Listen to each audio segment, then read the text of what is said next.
television.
From beautiful Scottsbluff, Nebraska, your Nebraska ETV network presents the 12th annual West Nebraska All-Star Football Classic. This program is funded in part by Nebraskans for Public Television. Join over 33,000 contributing members of NPTV and support quality television in Nebraska. Hello again, everyone, and welcome to Bearcat Stadium in Scottsbluff. I'm Bill Dolman. Tonight, it's the best of the West, and we are pleased and proud to be here in Scottsbluff to bring you what is becoming one of the premier all-star games in the state. And what better way to start the 1989 football season with a good old-fashioned all-star game Western style. And with me is former Cornhusker football star Adrian Fiala. And Adrian, this is really becoming quite an event. I'll tell you what, Bill, it really has. This is the 12th annual game, as you mentioned. And I tell you, these people out here really roll the carpet out, not only for the players, but also for the media. And I personally just love coming out here to do this football game. And once again, we've got, well, it's going to be a pretty nice night for football. 2 years ago, we were out here. It was a beautiful night for football. We have a little bit of a threat maybe from the sky, but I think we'll get it in. Well, both teams have won 5 games in this series. There has been one tie, but really there's no better way to showcase what this part of the state has to offer in terms of the scenery and really the talent on the football field. Tremendous scenery, tremendous hospitality, as we talked about earlier, Bill. And I'll tell you that the West team is relying this year on speed, motion, lots of sets. Terry Gilliland has promised to, that's the head coach of the West team, has promised to really open it up and let her rip. It's interesting, Bill, he said the key, as far as he sees it, is his offensive center. Now, how many times have you seen a coach say offensive center? Darren Van Winkle will be going up against Scott Benda, who is the premier nose guard from the East team. He thinks that's a key element. The West team relying on power football, option football. We'll see a lot of that this evening. Well, the West wants to open it up a little bit. The East team seems to be a little bit more conservative. So the two coaches kind of contrasting that way. They've only been in camp for about a week, but they've gone through 6 days of two-a-day practices. How can you get all that in just 6 days? Well, it's a lot of hard work, a lot of concentration. As head coach Terry Gilliland said, I put a lot of offense in. We've concentrated on the offense. Consequently, maybe a little bit in the kicking game has suffered. Same thing for Mark Skilstead of the East team. He said that we've concentrated on putting in the offense and not worried too much about that kicking game. So they've got the offense in, Bill, but we may see some surprises in the kicking game tonight. It'll be kind of an adventure for both teams. Well, it really looks like it's going to be an exciting ball game, and we're going to be getting a sideline perspective from sideline reporter Jim Fahrenkopf. Emotion has got to be the key word tonight, Bill. You know, every one of these young athletes that's been chosen for tonight's game has his own personal reasons for wanting to really excel. The guys that are going on to play in the major colleges and universities throughout our country, the small percentage of guys that think by tonight's play they might be able to get that scholarship that they haven't managed to corral yet, and then the big majority of the guys who know that this is the last time they'll ever put on a set of football pads. They'd like to make this night something that they can really look back on, something they can be proud of for the rest of their lives. I'm going to try to bring you some of that emotion from the sidelines this evening. Thanks, Jim. Looks like it's going to be an exciting night, and we'll look forward to your reports later on as the game progresses. Earlier today, we had a chance to meet both the teams. First, the players from the East squad. Due to a printing error on the jerseys say West, but this is the East squad. From North Platte, Eric Sock, number 8. Number 9 is Kevin Dimmitt, also of North Platte. Number 17 is Shane Height of Alma. From Ord, Nebraska, number 18, quarterback Chad Murray. Also from North Platte, number 20, Jay Ostermeyer. From Cambridge, number 24, Virgil Bonjoff. From Arapahoe, number 25, Tony Swanson. From Ord, Nebraska, number 29, Richard McKinney. From Minden, number 30, Corey Sheen. Also from Ord, number 31, Scott Benda. From North Platte St. Patrick's, number 34, Kevin Dodson. From Broken Bow, number 35, Craig Stump. Number 41 from Angeli, Lance Rohde. From Amherst, number 42, Bart Eckhout. From Litchfield High School, number 44, Jim Holm. From Cambridge, number 45, Troy Paisley. From Kearney Catholic, number 51, Mike Dakin. From Ainsworth, number 54, John Frew. J.J. Rank of North Platte St. Patrick's.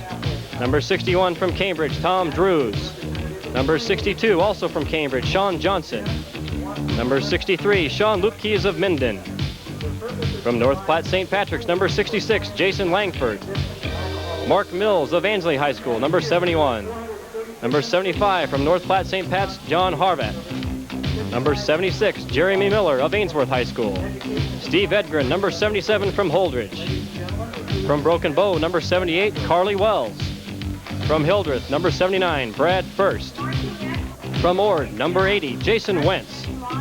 And from Loop City, number 81, Jamie Mitzelfelt. The assistant coaches from Cozad High School, Gene Hunning. From Elm Creek, Stan Whistle.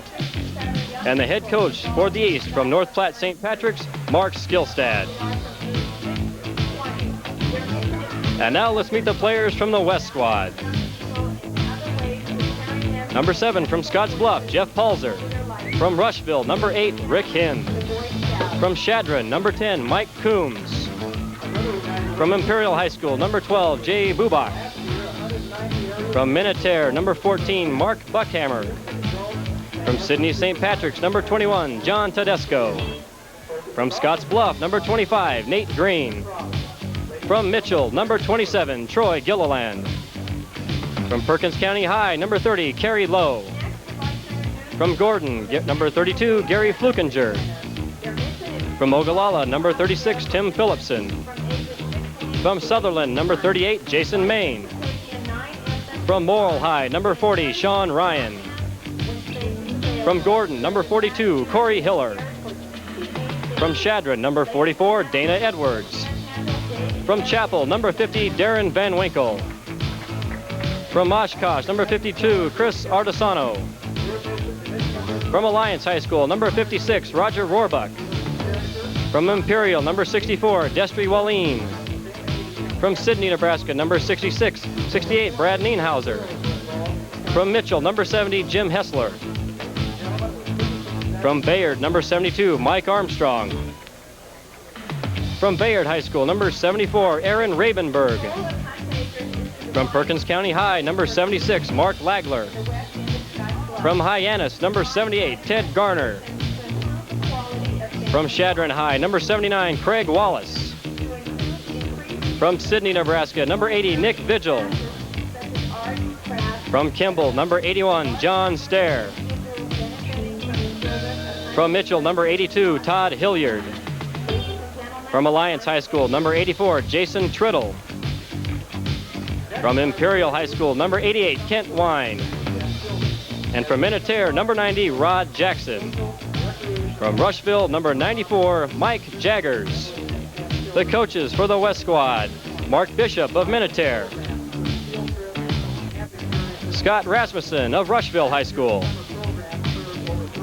Marlon Terwilliger of Grant Perkins County High School. And the head coach for the West squad, Terry Gilliland, head coach and AD at Mitchell High School. Well, when we woke up today, they promised us 100-degree weather in Scottsbluff, and we just haven't seen it so far, and the skies have cleared off a little bit, and the temperatures have dropped. It's 81 degrees. Skies are a little cloudy, but they're clearing. Winds are calm, and the humidity is a nice 33%.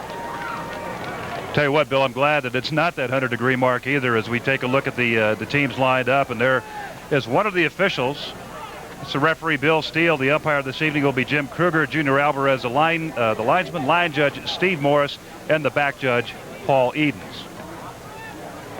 Well, we are set to go in the 12th annual West Nebraska All-Star Football Classic. The West won the toss.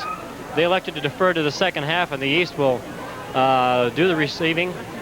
You know, I'm not surprised that Terry Gilliland deferred as far as the kickoff goes, Bill, because he has a lot of confidence in that defense.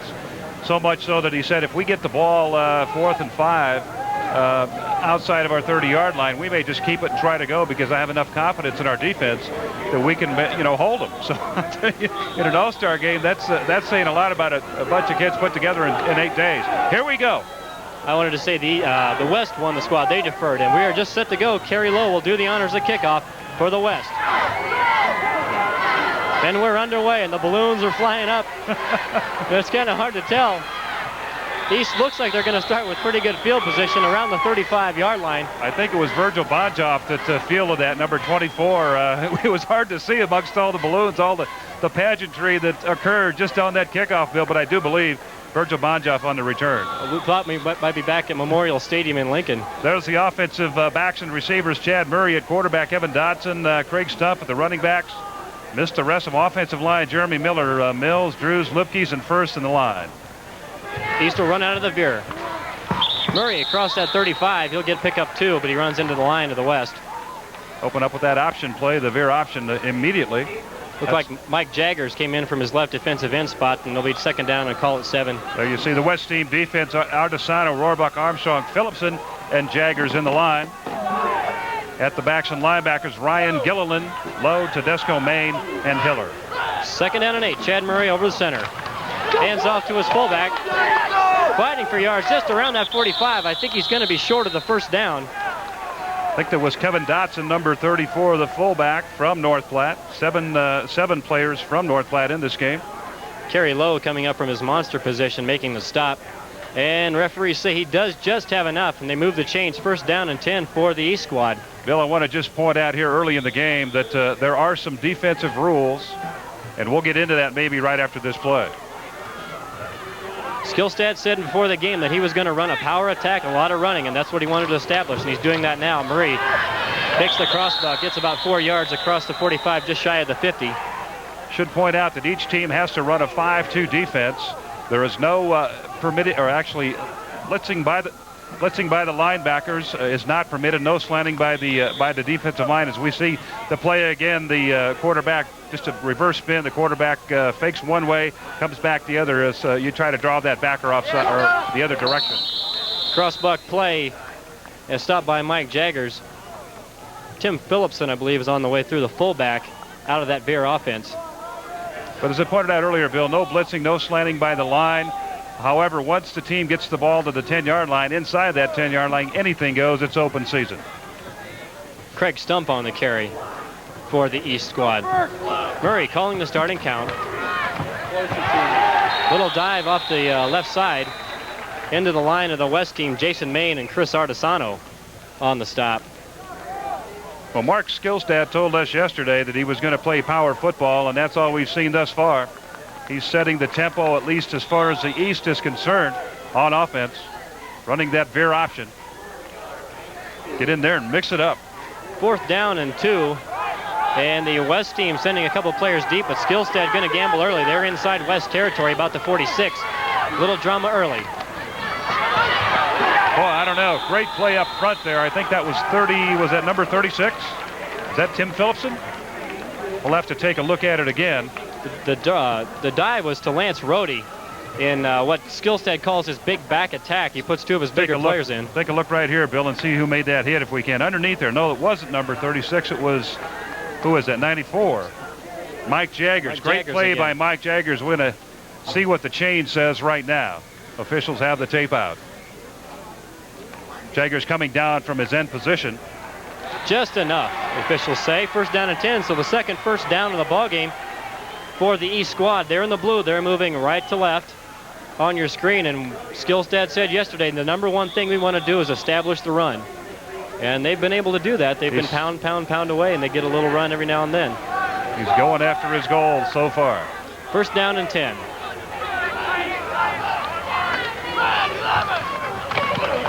Crossbuck, that's Dodson. Met head on by a swarm of West defenders, but not before he got, looks like 4 or 5 yards. Kerry Lowe that time came up to make the hit on Dodson amongst all the other people. You see it again right here. Just a crossbuck type of action. You try to get the linebacker again going a different way as he's keying that offside back. You get the crossbuck going, you draw him away, and then come back the other side. Split to the near side is Jamie Mitzelfelt. Murray looking to bootleg. Fumble on the play. Murray's got it himself, but he's knocked all the way back to the 50-yard line.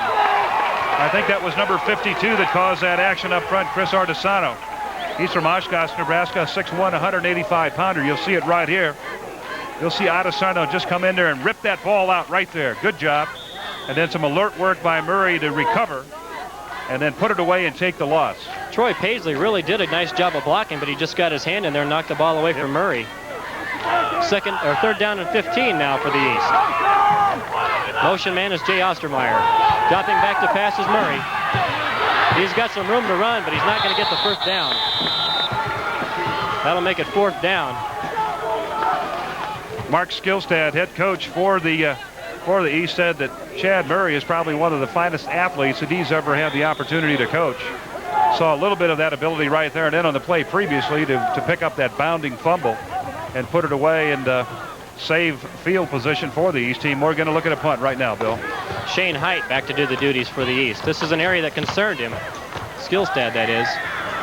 Fair catch called for at about the 12-yard line. And that's Gary Flukinger calling for it. He'll be the starting fullback. Well, I tell you what, I'm ready for this for the West offense as we take a look at that offensive club coming on to the team. There's the offensive backs and receivers, Bubak at quarterback, Flukinger at fullback, Illiland, Vigil, Wine, and Palzer at split end. The line, Lagler, Nienheiser, Van Winkle, Hessler, and Wallane. I should say Nienhauser. You're going to be calling that too. Terry Gilliland said he's been quite a character in camp, and so we've got a couple stories to relate to you later on. Motion man is Gilliland. Bubak with a dive, trying to get a little breathing room back there.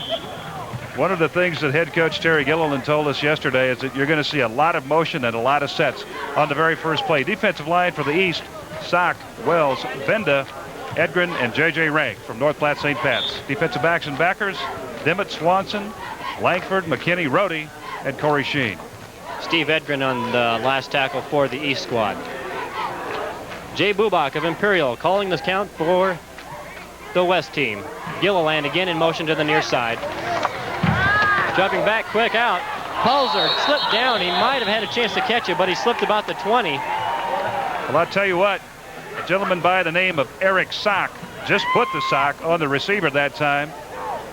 The West team attempting to throw that short out or that short pass, that quick pass, to try to get a one-on-one situation. Didn't work that time. The ball overthrown, and Eric Sock was there anyway to make the hit. And I should say, to make the sock. One-on-one is what Terry Gilliland wants to do. That's well known out here that he's got the faster squad, and Skillstad knows it, Gilliland knows it, and he said, Skillstad quite frankly said, it scares me. He's frightened of that speed. More motion. 3rd down and 8. Here's a handoff to the motion man. That's Gilliland. He just might have stepped out of bounds just enough for the first down. He knocked the marker. We'll have to check it out. I think the officials will have a timeout. Play worked just like it's designed to work and pick up about 6 to 7 yards. You see that very fast motion with Gilliland coming from the other side, and then a quick handoff. The point there is to try to get that defensive team. You get those people out there quickly. The defensive team just does not have a time or any time to react to the play, and all of a sudden there's a 5 to 6 yard pickup, and that's what they anticipated to do. That's the way the play is drawn, and that's the way it worked. And that's why Gilliland's using that speed. He's got his son, that's Troy Gilliland, in that slot position, and Gilliland was quite honest saying, I've got some fast kids. He's got a couple of kids that run right around 11 flat 100 meters, but just not fast enough, apparently. A little bit short, it looks, Bill, on that run. Troy Gilliland runs a 10.8 100 meters in a 4.640, so he can motor. What are they, about a yard short? About a yard, half yard short. They're going to punt. Now, where are they at? They're at about the 22-yard line. Stick 'em, guys! Calling it 4th down and 1. Gilliland said yesterday that if he was outside his 35, he was going to go for it every time. But down in this, deep in this territory, I think he's going to. Well, that huddle looks interesting. We'll see. Doing the punting is Kent Wine. Back deep for the East squad is Virgil Bonjoff and Jay Ostermeyer. And those are 2 players that are the speed demons of the East squad. Wine's punt, kind of a wobbler. Picked up by Ostermeyer. He's across the 50. Not a lot of room to run, but he's making it himself. Across the 40 and out of bounds about the 38-yard line. Good job that time by Ostermeyer, and head coach Mark Skillstead told us yesterday that Ostermeyer is a guy they want to get the ball to both on the returns and also in the passing game. He has great moves, and he will be effective on the special teams. There you see he's going to field that ball cleanly, and now he's going to walk a jagged edge. In and out, all on his own. No help up front. A missed tackle there again. Another one right here and out of bounds. So good job that time by Ostermeyer in that one-on-one situation. And Murray brings his team up to the line 1st and 10, but we've got a official's timeout. The scoreboard tells us we have 94 minutes to go in the first quarter, so I think we're going to try and get that squared away.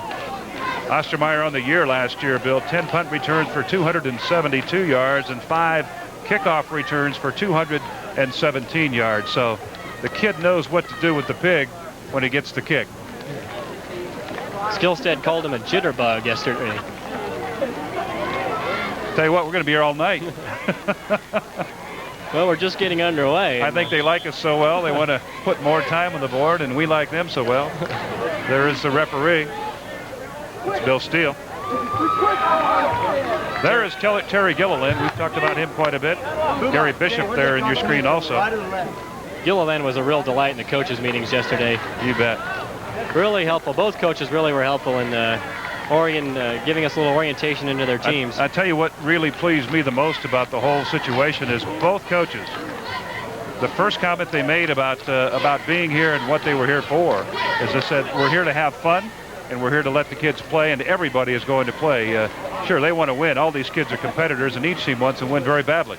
But they said, hey, we want to have fun, and we want to have these kids play and have a good time. So that's their objective. And there's part of the good crowd that we have here tonight. Very supportive crowd this evening.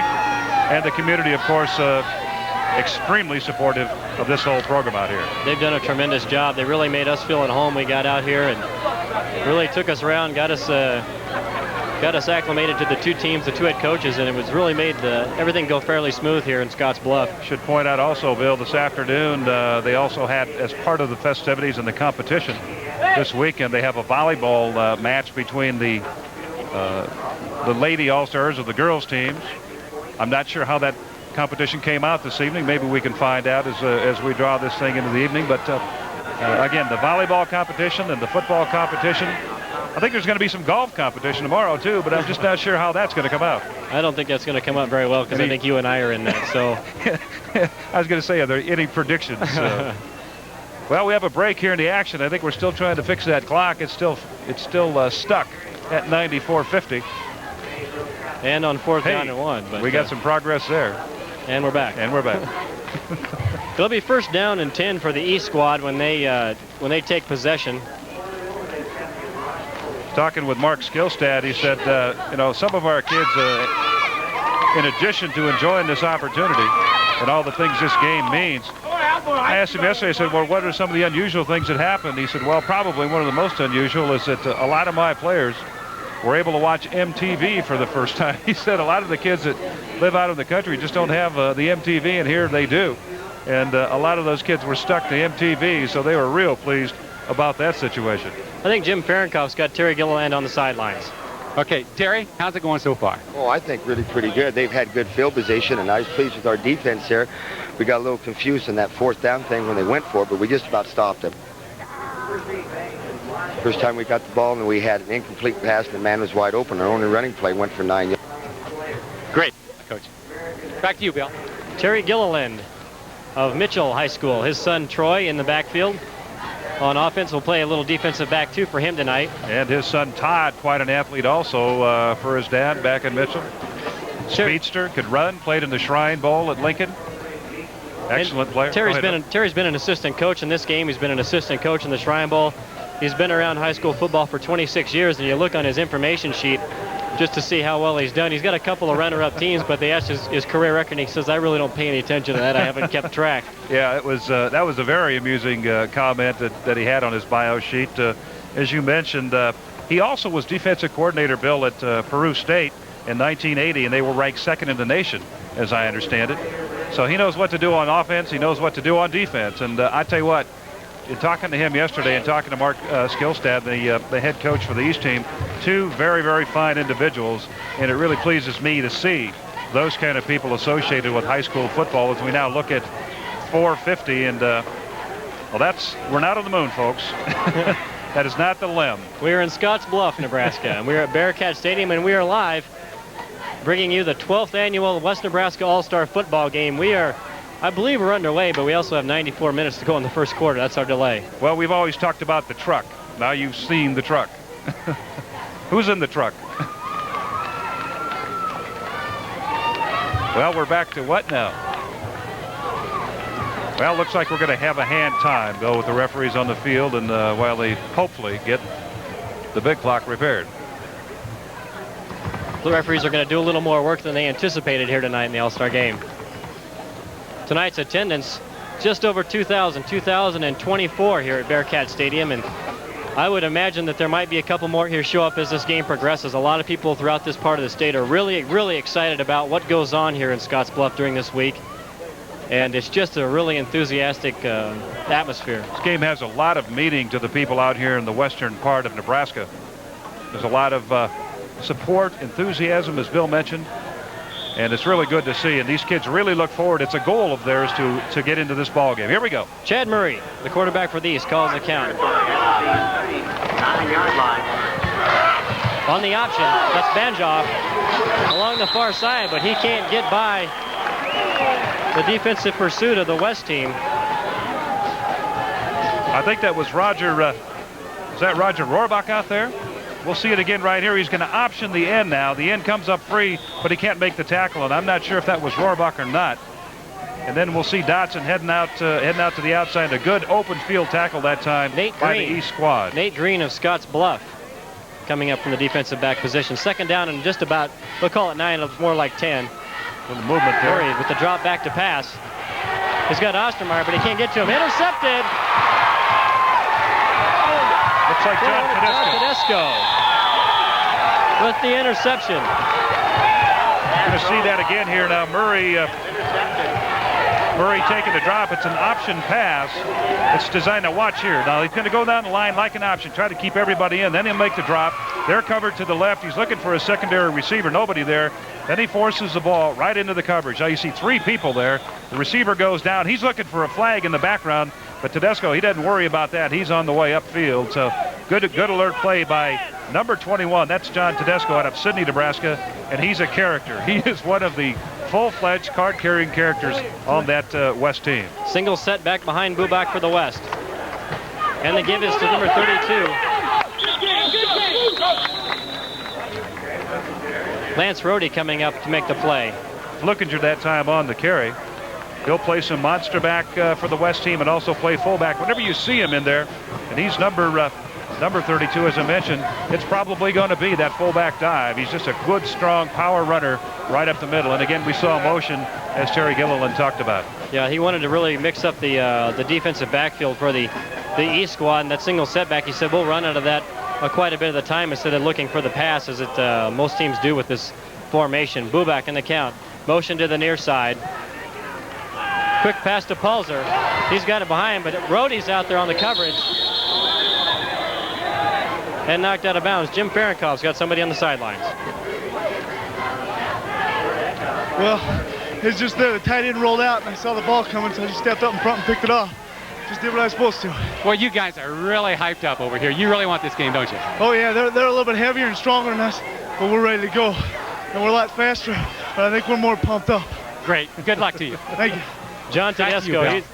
John Tedesco is a player that really knows what to do with the ball when he gets it. Last season as a junior, he was a D2 All-State selection, rushing for over 1,600 yards, but he had 38 touchdowns, and that's incredible. But he broke a hand earlier in this year and kind of here on his honors, and he's really a player worthy of being here. 1st and 10. Oh, the scoreboard says 1st and 10. We've got about a 3rd down and 11. Bubak with heavy pressure from J.J. Rank gets out of that, but he's in trouble. And out of bounds on the near sideline. You're talking about some good hitting right there and good pressure that time by number 60 from the East. That's J.J. Rank out of North Platte St. Patrick's. He couldn't quite make the tackle, but he was able to stop that quarterback or delay the quarterback. You'll see it right here now. Bubak dropping on this drop back. Rank grabbing a hold, not able to bring him down, but he slowed him down. Now watch this. Boom. Some great hitting up there. I didn't pick up the numbers, but I think that was whoever Lance it was. Rhodey. Okay. I'm not surprised because he's a great hitter. Rhodey is. Linebackers from the East are pretty aggressive. We're going to have a 4th down and call it 11. No gain on the play. Another punt coming up for the West squad. Ostermeyer and Bonjoff back deep. Wine's punt coming down to Ostermeyer about the 27. Trying to set up the reverse. Fakes it, Ostermeyer. He's got some room. 30. Great play. Run down from behind. I think Number that's 44, Jim Holm of Litchfield High School. Dragging down Jay Ostermeyer. See it again here. Ostermeyer on the reverse now. It's designed, of course, to deceive that team in pursuit. You'll fake the handoff here. He did have some room. And well, we won't see it. Ran a long way towards the sideline, but not too far upfield. Yeah. It was good pursuit by the punt coverage. Bonjoff on the crossbuck across the 45 to about the 46. Call it 2nd down. Virgil Bonjoff headed to Chadron State this fall. He runs a 4.640. Good speed, 5'8", and 155 pounds. Mike Coombs coming up from his linebacker position to make the stop. Bonjoff was All-State, first-teamer All-State last year also. 2nd down and about 7, just outside the 45-yard line. Murray down the line, hands off to Bonjoff. He's got some room. He needs one man to beat. He's not going to do it, but he's like into West territory, across the 40 to about the 38.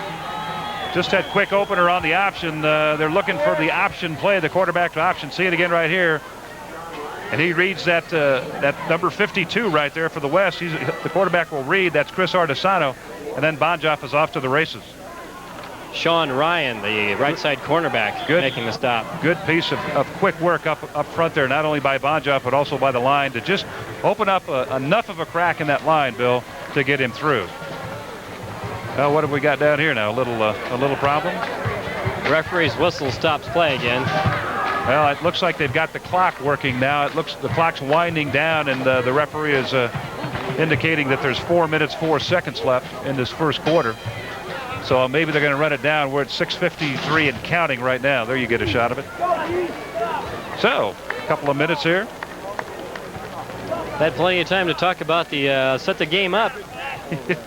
Well, I was real interested earlier on when we talked with Terry Gilliland, the West coach, and he said, I really think the key to our team is our center, Darren Van Winkle, because he's got to go up against Scott Benda, who we think is the best player on the East team. 1st down and 10 for the East. They're moving right to left on your screen.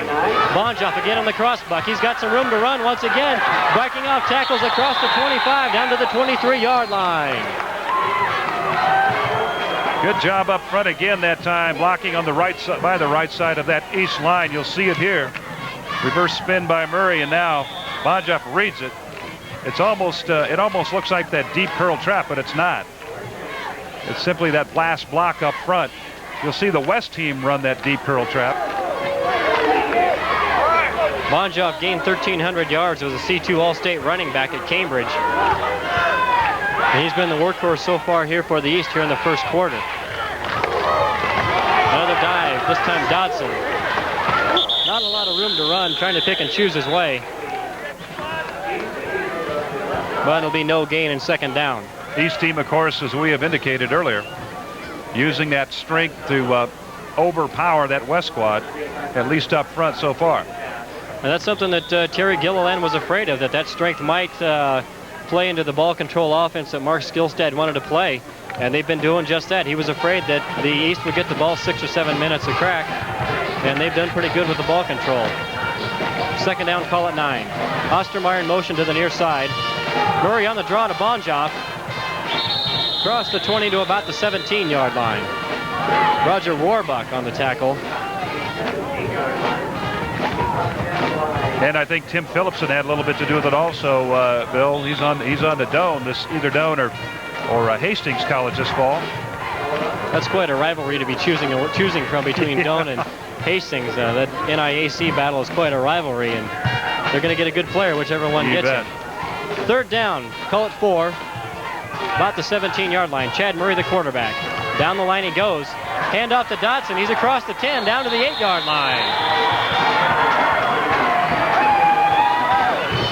So Chad Murray playing his fullbacks very well in that lead handoff on the running the option. They haven't been able to get around the outside. See it here again. Just a quick handoff to Dotson. Dotson 5'10", 185 pounds. Picked up 1,200 yards last year rushing. He was an All-State member. Just a tough, hard-nosed runner. Going to the University of Nebraska this fall. First down and 10, or first down and goal to go just inside the 10, about the 8-yard line. Murray to Bonjoff, across the 5, down to the 3. Bill, we might mention right here now, they are inside the 10, so as far as defensive maneuvers go, and any tactics that you want to use, it's open season, as I mentioned earlier. Inside the 10, you can blitz, you can slunt. Let's try slant. I'll get it right one of these days. But again, just anything goes down inside the 10, except you can't use ball bats. Power football is what the East is running, and they're threatening here early in the first quarter. Murray to Dotson, down around the goal line. And did he get in? I don't think he did. He's just shy. Well, I'll tell you what, he did the old pile drive on one of the backs. Just knocked him back about 2 yards, but he is short, just very short. That'll make it about third down and 4 inches. Well, when he gets down around that goal line, Skillstead knows exactly what Dodson can do because he played for him at North Platte St. Patrick's. Gained just about 1,200 yards for him his senior season. Third down, just outside the goal line. And a referee's whistle is going to stop play, and I think we're at the end of the first quarter. And we are. The two teams will trade sides.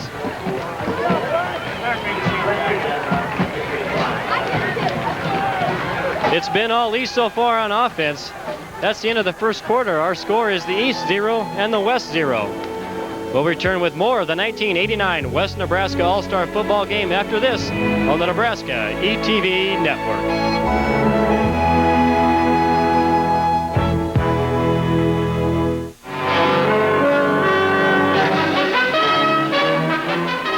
I'm E.G. Marshall. Join me for a rare and joyous birth and the baby's first tentative steps. Meet Daphne Sheldrick, whose home is haven to a pair of 400-pound orphans. And visit a different kind of rodeo, Elephant, the life and times of an awesome giant. See it Monday night at 7 on Nebraska Public Television. I'm Peter Graves, a musical partner who never gets the blues. 100-million-year-old bones that become a dinosaur. And the talking glove. Hello. Next on Discover the World of Science. See it Wednesday at 7. Watch Sunday Cinema Sunday nights at 10:30.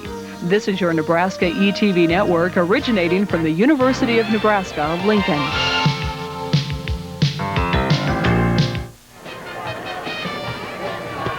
We are back live at Bearcat Stadium in Scottsbluff. The East team is threatening. We are just getting set to go with second quarter action. Third down and less than 1. The East is inside the 1-yard line, threatening to score. Chad Murray over center. Down the line he goes to Dodson, and he's in. Touchdown for the East. Simple dive play. You almost had to expect that kind of situation. As good a yardage they've been making over that right side, and there you'll see it once again. Dotson simply over from about a 4-inch touchdown. But he'll take him any way he can get him. Don't you worry. There you see it right there. He's having fun. It's good to see. Mike Jagers came in from his defensive end position to try and make the stop, but Dodson just too strong inside that goal line area. Corey Sheen will try and put the finishing touches on with the extra point, and he does. The kick is up and good. And just inside, 4 seconds inside the second period, and the East is on the board. They lead it 7-0 over the West. Well, again, we talked about power football, and that's what the East used to maneuver its way down the field. No big surprise there. Mark Skillstad tuned into that option play and using those big backs and that strong side of that offensive line, the right side, to move the team down the field. Well, the West can't be too concerned. They need to get the ball back a little bit more, but they've got that speed that can really change things about in any ball game. And any coach will tell you that speed can kill you defensively. And Terry mentioned on the sideline there that he had a man open. That was Jeff Pulser, but he just fell down, and that could have been easily 6 points for the West. So things could get exciting, and we're getting set for a kickoff that for the West. Keep your eyes peeled, perhaps, for some real fireworks on kickoff plays by the West squad. We'll see what happens right here. Don't think it's going to work this time. Short, taking about the 30-yard line. Across the 35, trying to pick and choose his way. May have been Sean Ryan. I think it's number 42, Corey Hillard, over on that right side. Corey was an alternate pick for this game, and good job, Corey. Good job of fielding that ball and bringing it upfield. Good field position for the West team to get started here. And that's not what Mark Skillstead wanted, because that's going to really open up the offense, you got to believe, for Gilliland and quarterback Jay Bubach. They only had one series, 3 downs and the cloud of dust punt. So they're going to try and get something going here. First down and 10, about the 43 of the West. Man in motion, dive. Out the middle to Gilliland. He's across the 45 to about the 47. Call it second down and about 7 or 8. We talked about all the motion that the West team would run. They run it not only to try to confuse the defense. Watch on your screen right here. Right there, there's a motion man that comes into the play and leads the play up into the up inside. He becomes part of that isolation play. So not only is it designed, the motion that is, to confuse the defense, but also to add extra blockers to the offensive schemes of the West team. We just saw it on that play right there. Second down and 6, single setback. That's Flukinger, the fullback. Man in motion, coming to the near side is Gilliland. Little jumping by the East squad, and we're going to have a first flag of the ball game. You know, you're right. That is the first flag. That's kind of unusual. Usually in an all-star game, you'll see the flag fly a little more. But I think it was number 78, Carly Wells, who just jumped just a little too quick and broke the play. There's Terry Gilliland now giving instructions to one of his messengers. And that's one of the areas he was kind of worried about, because he had said just on Friday afternoon in practice that he had, or Thursday afternoon, that he had some trouble trying to get his plays in and out, working with his tight ends, because he sends his plays in with the 3 tight end set, and they hadn't worked on it. Yeah, and he said it was a real mess. His assistant coaches were a little concerned about it, but he said not to worry. Tell you what, great opportunity, second down and about 2 inches here, and it's a great opportunity to go for broke right now, Bill. Bubach, Gilliland coming. They're going to flood the near side. There's that handoff to Gilliland. He's across the 45, down around the 40. Tackled from behind, but inside the 40-yard line. And once again, he picked up about 8 to 9 yards on that play, maybe even a little more. And as we talked about earlier, there you see number 27, Troy Gilliland. He has good speed, as we talked about earlier, 4.6 40. I think he's going to Kearney State this fall. A new horizon. He's played for his dad all of his football career. Now a new horizon for him to step into in the college world. So, and I think he's going to run track when he gets down to Kearney. So they're really getting quite the athlete. Again, 3 wide outs, and the single setback is Flukinger. First down and 10 from the 38. Gilliland in motion again. Flukinger, the outback, down around the 35-yard line. He's met by the defensive line of the East squad. Usually in that set, when you see that motion and you see the quick receivers over to the right side, more often than not, you're going to think they're going to throw the football. But as Coach Gilliland said, he said, don't be surprised to see me run the ball, and that's what he's done the 2 times that they've had that single back set. That's fullback set back there in the backfield. They've run the ball to him. Second down and call it 7 from the East. Oh, just outside the 35-yard line.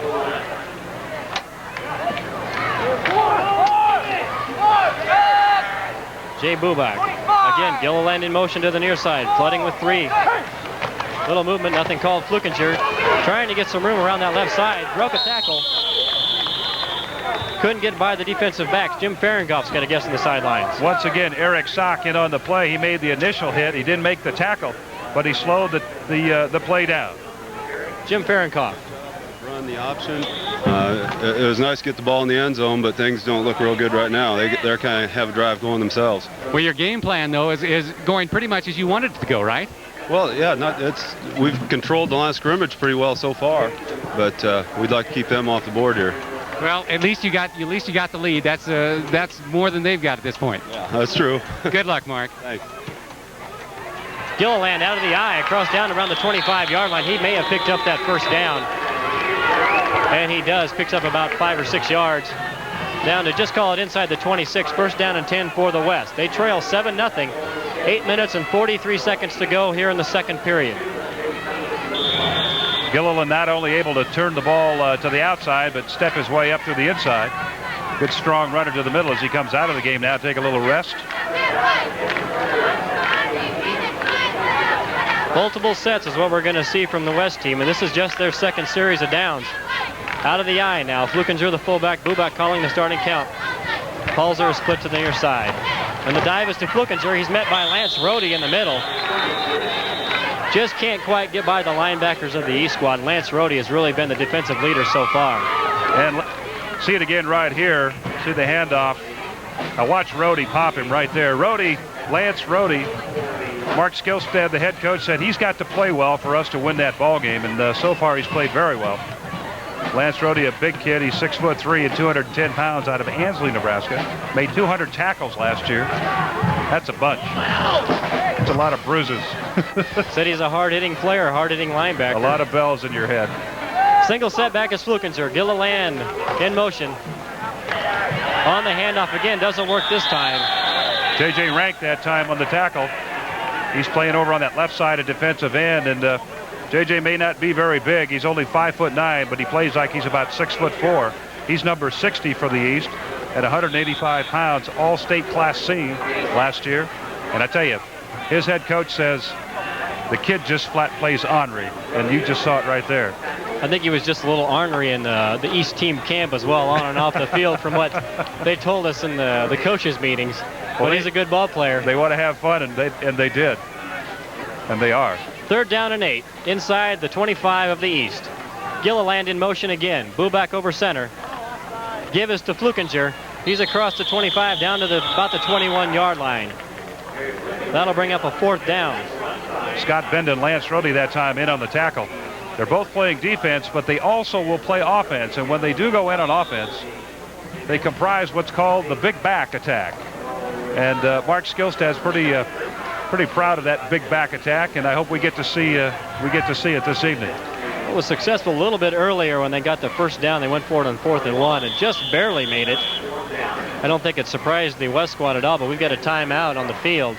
West squad with about a 4th down and 4, but they are inside East territory. So they're going to want to pass up an opportunity like this.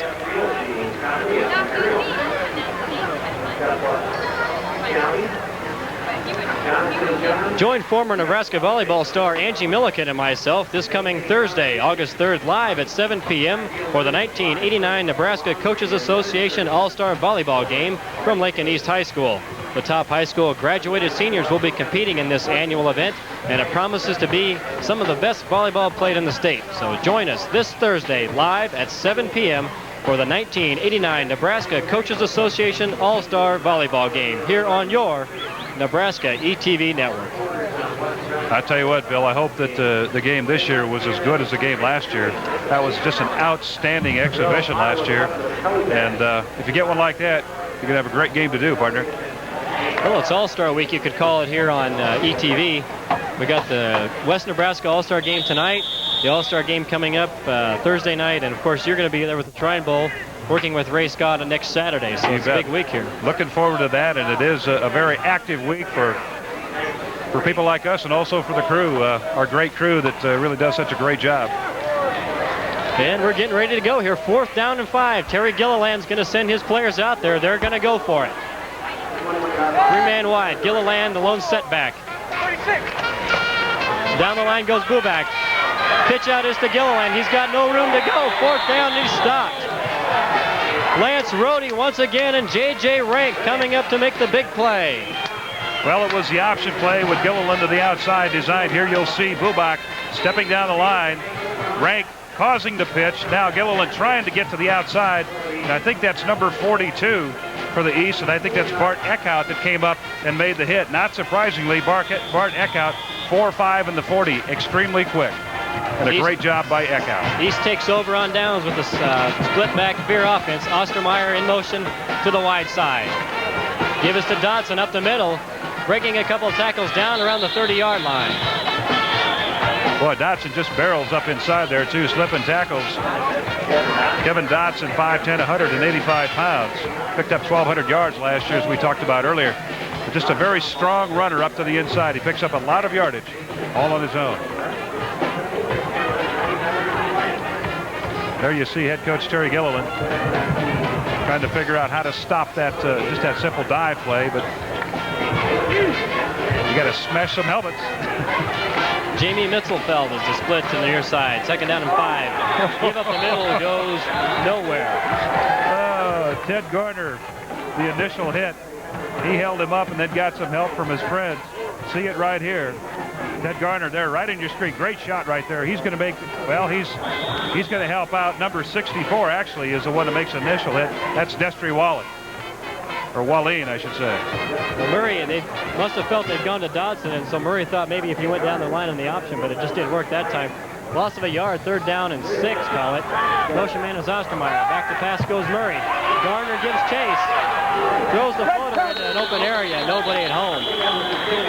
Trying to get Ostermeyer, I think, but you got to be pretty pinpoint to get Ostermeyer. He's a tall 5'7", if I remember correctly.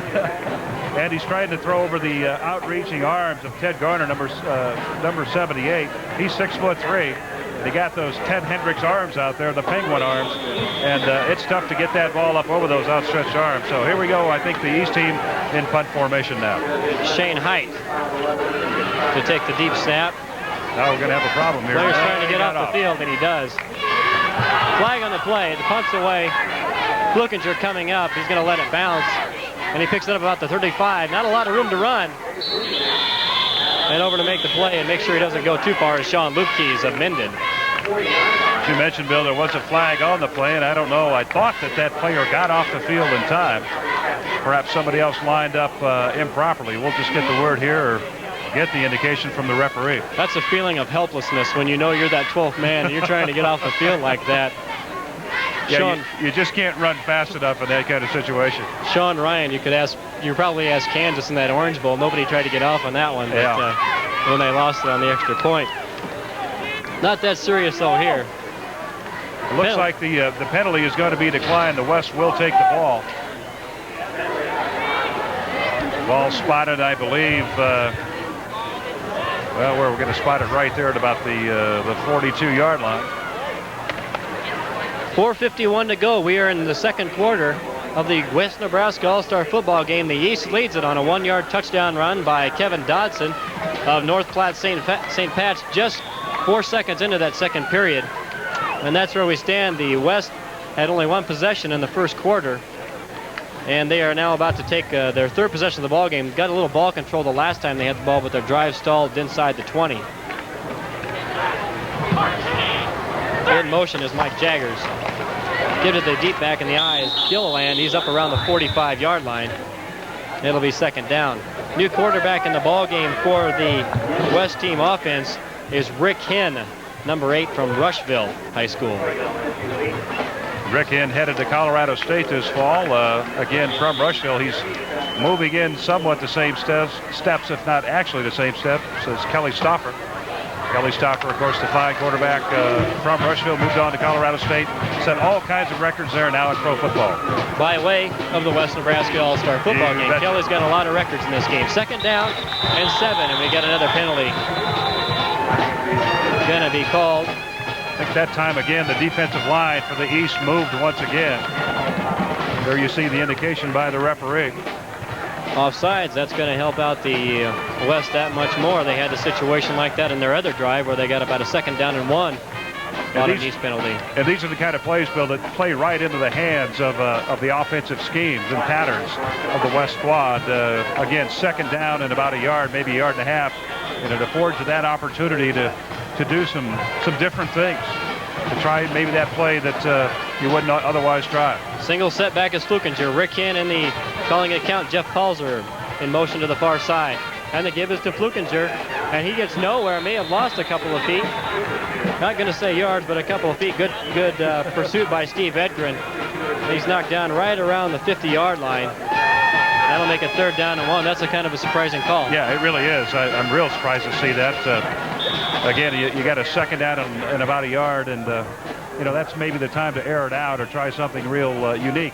And believe me, the West squad has offensive plays in its repertoire that are unique. So I think we've got a timeout now by the West, Bill. West takes timeout, third down and 1. They want to talk about it. Jim Flukinger is with Kevin Dodson. Okay, Kevin, that was a great touchdown a while ago. You had to fight all the way for it. I'll tell you what, it's my lineman Miller, I swear, the whole time. And Virgil Bonzoff, the one who got us down there. He did a heck of a job. Okay, and you blasted your way through. I bet the folks back in North Platte would like to see you be the first guy to ever score 2 touchdowns in this All-Star game. That's fine with me if it happens. Good luck, Kevin. Thank you. Back to you, Bill. Well, Kevin mentioned the job that Virgil Bonzoff did on that drive. And in that first quarter, Virgil 6 carries, 44 yards. So Kevin Dodson gets the glory, but the workhorse may have been Virgil Bonzoff with picking up some key yards. And also the individuals up front that he referred to in the offensive line. Boy, I tell you what, if it doesn't happen there, it isn't going to happen in the backfield. So those guys up front, Bill, you've got the offensive line for that squad, and they're the ones that really deserve the credit up front. That's where you establish the run, and that's what skill set has done. East team in the eye, 3rd down and just outside a yard to go. Man in motion, may have turned upfield too quickly to give us to Nate Green. He has the first down yardage. But Jason Triddle was the man in motion. He was trying to get that lead block that Adrian talked about earlier, but he may have started upfield too quickly. And that's the call, man in motion, that's going to go against the West. And we'll have about a 3rd down and 7 coming up, so something to think about again for the West team. Well, we talked about earlier on in this telecast, it's difficult in an all-star game, especially when you only have 8 days to practice, to really get timing down. And I am really surprised that they're able to do as well as they have. That's really the first miscue as far as offensive timing goes on a play like that. I mean, those kids are really coming full bore, full speed up the line, and then they turn and go. And that play's worked successfully the first 2 or 3 times. They've run it, that one there, just a little bit quick. 3rd down and 7. 3:13 to go. First half action, the West Nebraska All-Star football game. Rick Hinn, the quarterback. Pursuit by Eric Sock. Hinn can't get away. Throws it up for grabs, and that's trouble. Almost picked off by 42. Bart Eckhout. Dangerous play by Rick Hinn. Well, we've talked about Eric Sock quite a bit this evening. Once again, we'll mention his name, putting great pressure on the quarterback that time. Almost gave rise to an interception by that young man right there, number 42, and that's Eckhout. And he just could not get the handle on the football. See it right here. There's Sock right there, and he's right in his face. And I can't believe that Hinn was able to get it off, but that's one of those things that you look back and you say, well, the quarterback should have kept it. Yeah, he should have, but under the heat of battle, that's just a decision that you see that open receiver and you go for it. But there's Eckhout, and he's kind of kicking himself for not hanging on to the ball. 4th down and 7. The West is going to be forced to punt. Bonjoff and Ostermeyer back deep to receive. Almost blocked, and it is by the East squad, and recovered inside the 30 at the 28. First down for the East in good field position. And again, it's Eric Sock on the football. I'm not sure if he's the one who got a piece of it or not. Scott Benda of Ord got right through the middle. He put a lot of heat on the punter. See it right here. He's taking his time back there. And the ball's a little bit low. He dropped it too low. Sock is right there. Looks like Scott Benda is the one that got the handle on it. Sock was right there, and also, who was that, 31? Yeah, Benda, you're right. Benda, the nose guard, and that was one of the players that they worried about. Very much concerned about that. So the East is in business. 2:57 to go in the second quarter. Ball marked just inside the 30-yard line.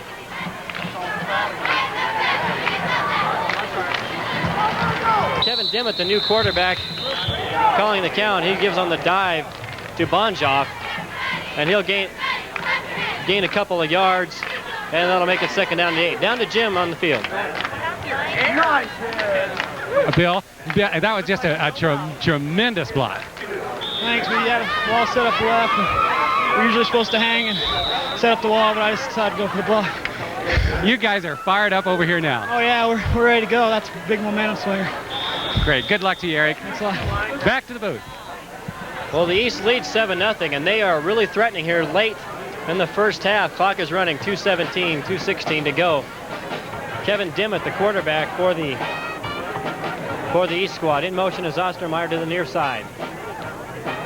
Take the handoff. Dimmitt looking for an open man. He can't find anybody. I think that pass was tipped at the line of scrimmage. Fake on the crossbuck that time, Bill, and the ball either tipped or he just simply lost control of it when he released it. Some pretty good pressure that time from the outside as we look at Kevin Dimmitt. Penalty flag on the play.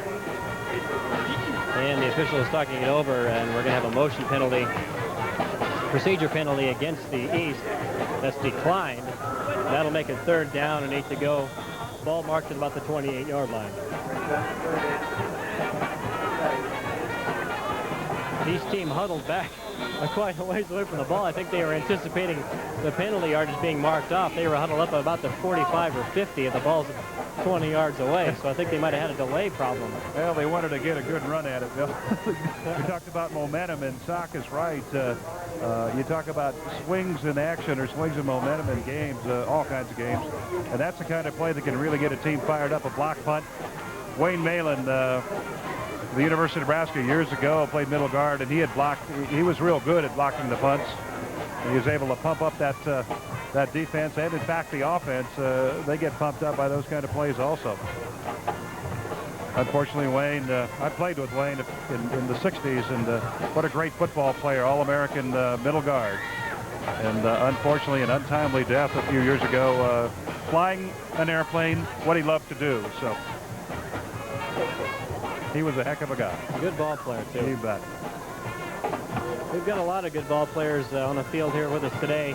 A lot of these players going on to play college football, you're not going to see some big names at the bigger schools, but these kids are really make a contribution to the state college scene. A lot of state colleges like Chadron State, Kearney State, Wesleyan are really going to be the benefactors of some talented football players that may have been overlooked by the bigger schools, but nevertheless, these kids are going to get a chance to continue their careers. Well, Bill, we all know, not everybody is going to play for Nebraska or Notre Dame or Oklahoma, and everybody's got different programs, and these kids can fulfill their need and also that program's need.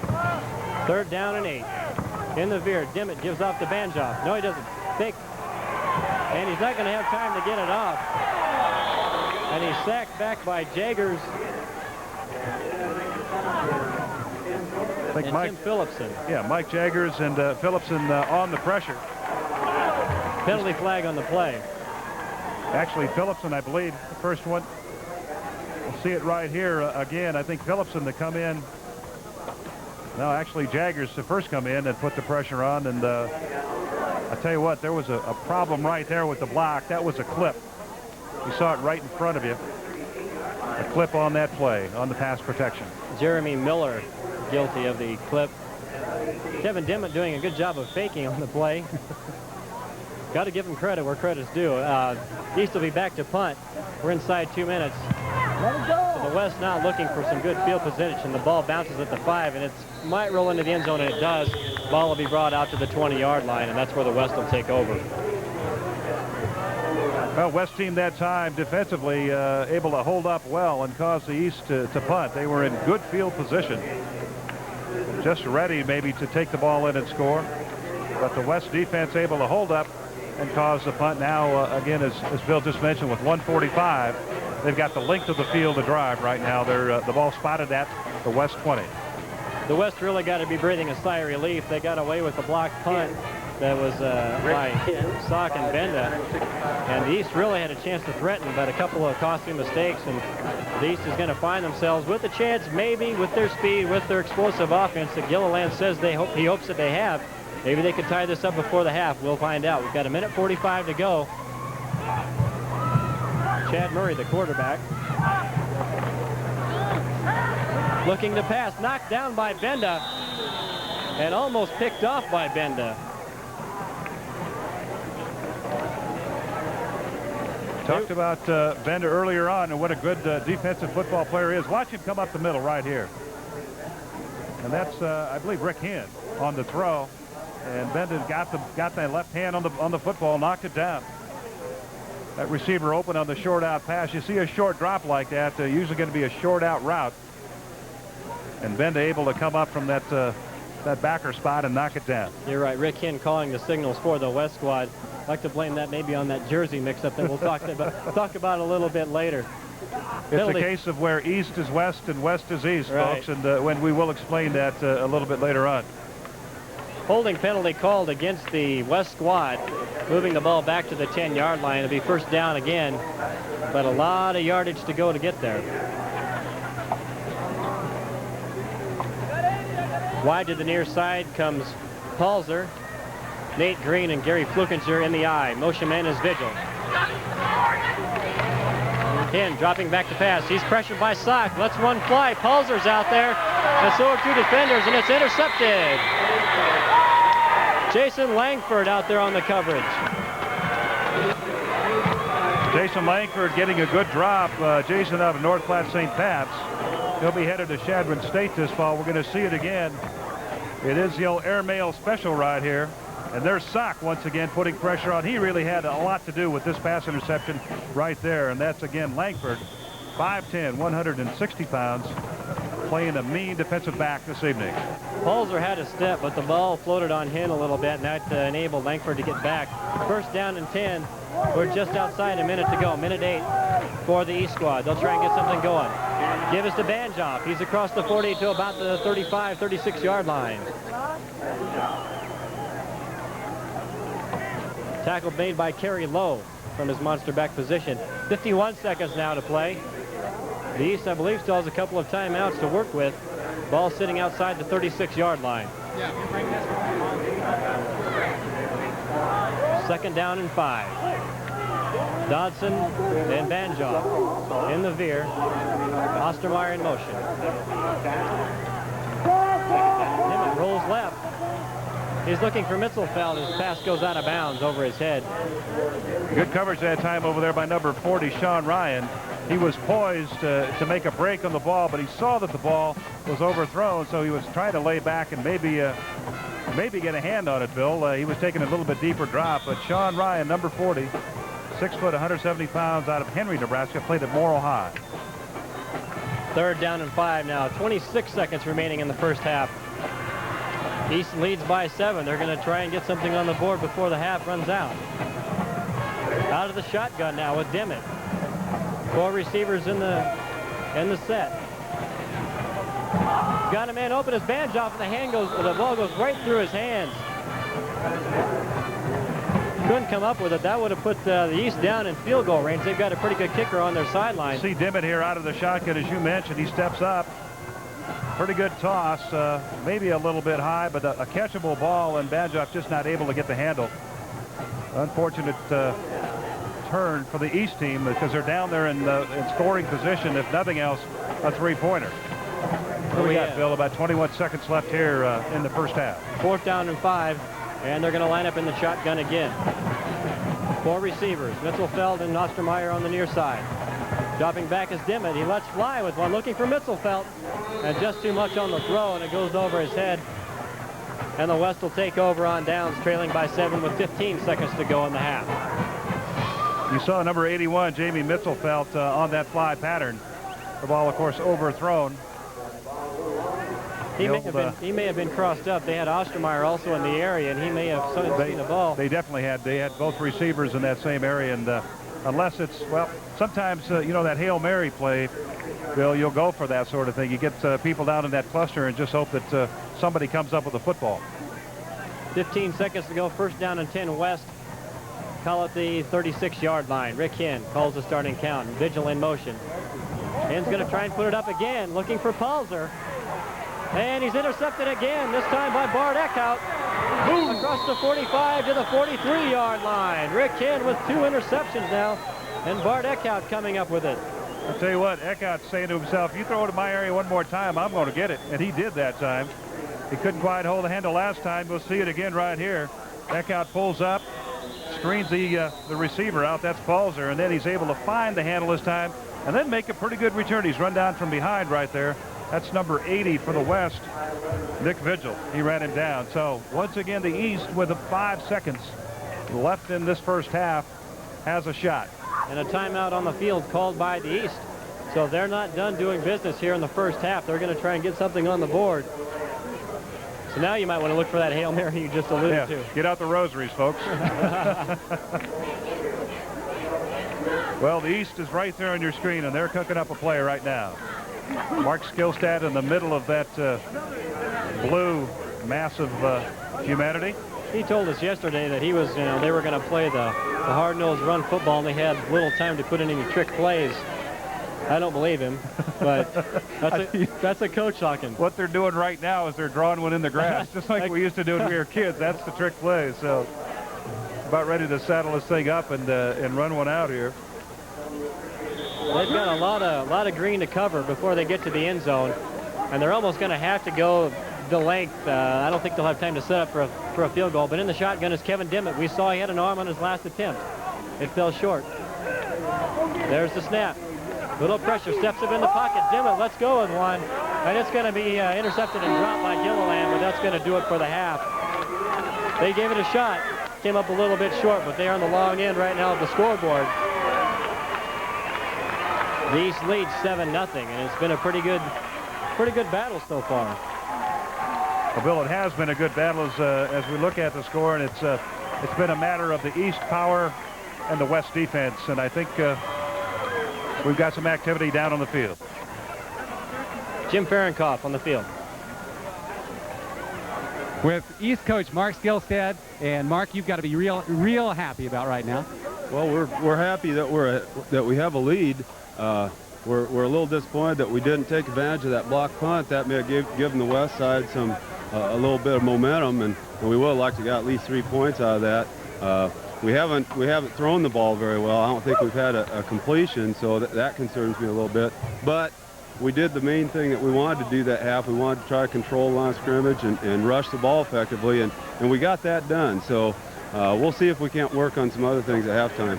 They do seem to be pressuring your passing offense just real well. What can you do about that at this stage?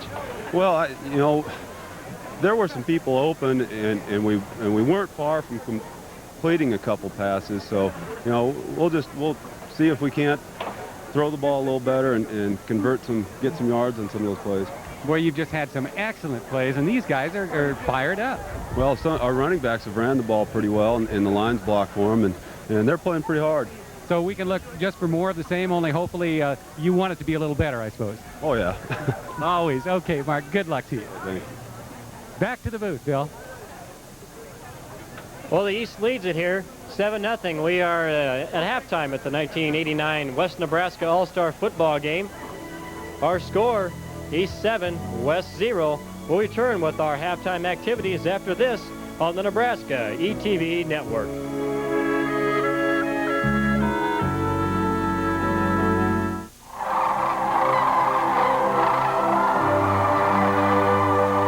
Every year, 500,000 sandhill cranes return here to roost and feed before continuing their northward migration. And every year, they return to a smaller, more devastated habitat. When this river disappears, so will the cranes. This river has undergone such incredible changes over the last century. It's really on the brink of catastrophe for the wildlife that depends on it. After a century of compromising the integrity of the river, we're down to only 30% of what used to be here, and in some cases only 10% of the habitat. And we're at a point where we simply cannot compromise anymore. Leonard Nimoy narrates the special report, Crane River, the next National Audubon Society special. Watch this National Audubon Society special on Nebraska's Platte River Sunday at 8.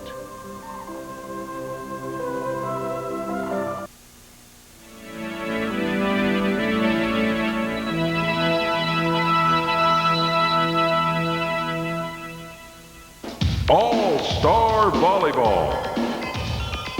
Get set as Nebraska ETV Sports serves you a thrilling evening of volleyball. Nebraska High School senior standouts take it to the net live from Lincoln East High School Thursday, August 3rd at 7 p.m.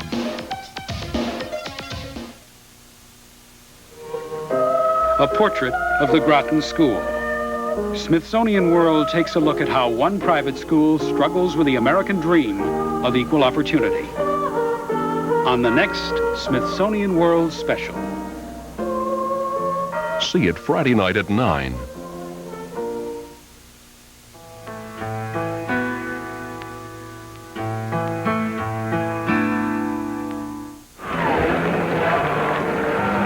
Live at Bearcat Stadium in Scottsbluff, the East leads the West 7-0 at halftime, and this is the West Nebraska All-Star Football game when they're really getting the western part of the state involved. Halftime activities, the Wildcat drill team from McCook. taking the field. Girls 7 to 17 years of age under the direction of Vicki King and Sylvia Beverland. 60 members in all. Recently earned honorable mention honors at the Star City Parade. The Wildcat drill team from McCook.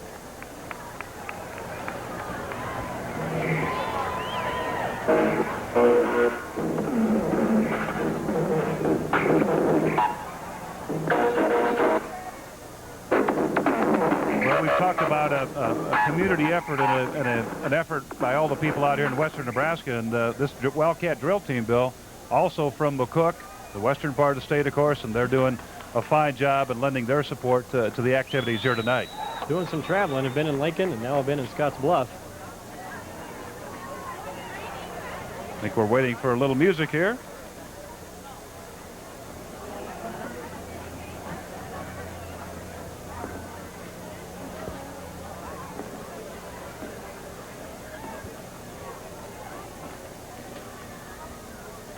Our score here, 7-0. We're waiting for the drill team to get the music underway, but the score 7-0.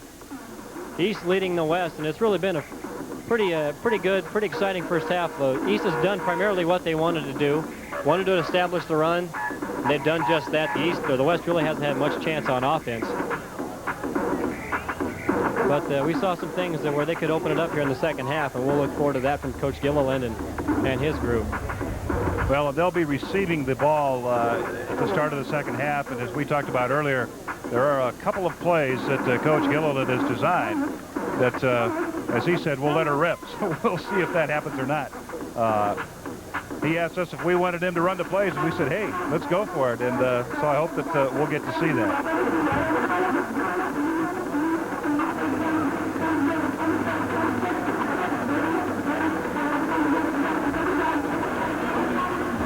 Again, the good support that we received from the people in western Nebraska and the West Nebraska Sports Incorporated, getting the rest of the area involved. McCook drill team, the Wildcats, entertaining the crowd. I'll tell you what, the whole western part of the state, the dividing line for east-west selection is North Platte. And then anything from North Platte to Kearney in that area is considered the east team. And then from North Platte west, of course, the west squad. That's kind of the demarcation line as we continue to view the drill team, the Wildcat drill team from McCook. And the coaches, of course, selected, they're reviewed by the members of the committee here. All volunteer people, about 300 people that volunteer to do all this work out here. And I tell you what, it's a great bunch of people to work with. We've said that a couple of times, and I want to reemphasize that, Bill. They're just great people to work with out here, and I really enjoy working with the bunch. Our score at halftime, the East leads the West 7-0. We'll return with more after this on the Nebraska ETV Network.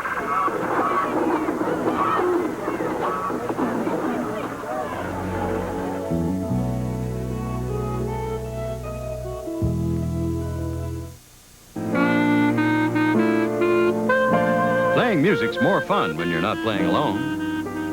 On Discover the World of Science, we'll find a musical partner who never gets the blues. We'll meet a hand that talks. As you see, she can understand it, so this is great. And a glove that talks back. Hello. We'll find out how to make 100-million-year-old bones into dinosaurs. We'll talk to dolphins, and they'll talk back to us. And we'll meet scientists who tempt lightning from the heavens.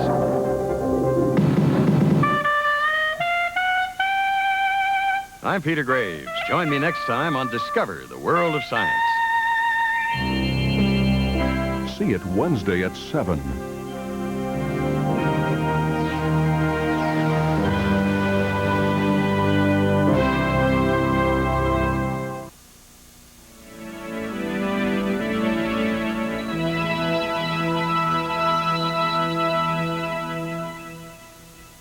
All-Star Volleyball. Get set as Nebraska ETV Sports serves you a thrilling evening of volleyball. Nebraska High School senior standouts take it to the net live from Lincoln East High School Thursday, August 3rd at 7 p.m. I let a song go out the next evening at Pops. Join us for a rare blend of elegant classics and swingin' jazz with Metropolitan Opera star Kathleen Battle and the sophisticated saxophone of Branford Marsalis. That's next time on Evening at Pops. Watch Homestretch weekdays at 12:30. This is your Nebraska ETV network originating from the University of Nebraska, Lincoln. We're at halftime, and our score is the East 7 and the West 0. Earlier today, Adrian talked with the president of West Nebraska All-Star Sports Incorporated, Daryl Roberts. Daryl, tell us a little bit about how this game is organized, and just as president of the organization, just some of the functions you perform. Well, this is organized by a volunteer group of about 12 members, and we start planning in January, and that planning then is culminated by this volleyball game that was played this afternoon and this football game tonight. And it really is a community effort. I know it means a lot to these people up here in Scottsbluff. It certainly does. As the community leader in the Panhandle, it's important that we have this sort of event so our citizens can come and partake in this sort of event. Tell us a little bit about how the players are selected and how the coaches are selected also. Well, each year we ask the local high school coaches to nominate their best players. Those nominations are then given to coaches that are selected by the committee. And in terms of how they're selected geographically, I know I've had some questions about, well, how are these kids selected? Tell us how that's done. Well, geographically, it's approximately North Platte West is the West team, and from North Platte to Grand Island is the East team. Okay. And facilities here that they train at, do they train right here in Scottsbluff? Yes, they do. They use both the college facilities and the facilities here at the Scottsbluff Public Schools. Now, you mentioned that you start planning actually in January. What's all involved with that? Tell us a little bit about that. Well, the early planning has to do mostly with financial things, lining up the sponsors and making sure that we can afford to operate the games. And you want to put in a plug right now, I think, for some help, maybe. If you'd like to give some money to the organization, just send a check right to us.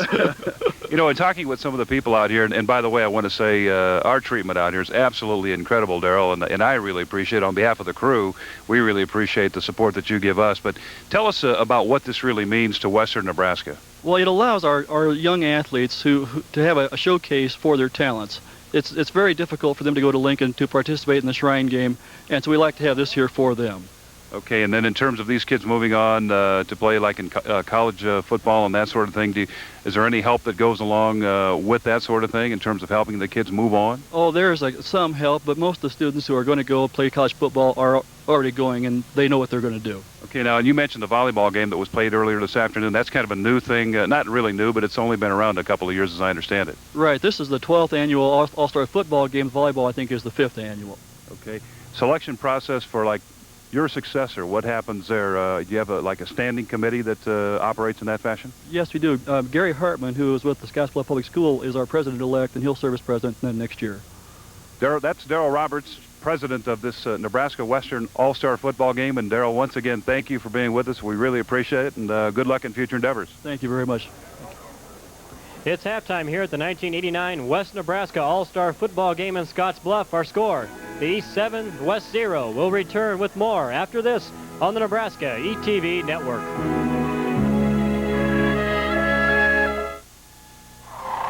Every year, 500,000 sandhill cranes return here to roost and feed before continuing their northward migration. And every year, they return to a smaller, more devastated habitat. When this river disappears, so will the cranes. Leonard Nimoy narrates this special report, Crane River, the next National Audubon Society special. Watch the National Audubon Society special Sunday at 8. A pair of 400-pound orphans at home and a baby's first tentative steps. I'm E.G. Marshall. Join me for Elephant, a new National Geographic special that looks at the life and times of an awesome giant. See it Monday night at 7 on Nebraska Public Television. I'm Peter Graves. Discover a musical partner who never gets the blues. A hand that talks, and a glove that talks back. Hello. And 100-million-year-old bones that become a dinosaur. Join me next time on Discover the World of Science. See it Wednesday at 7.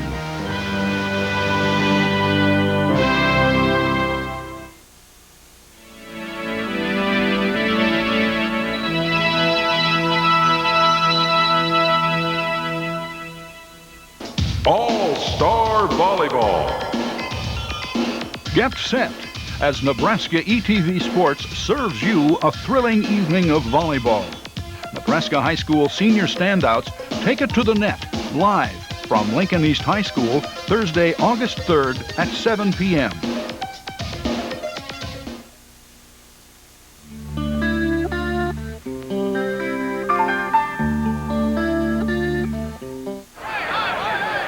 Back at Bearcat Stadium in Scottsbluff, the East leads 7-0. There you see the halftime stats.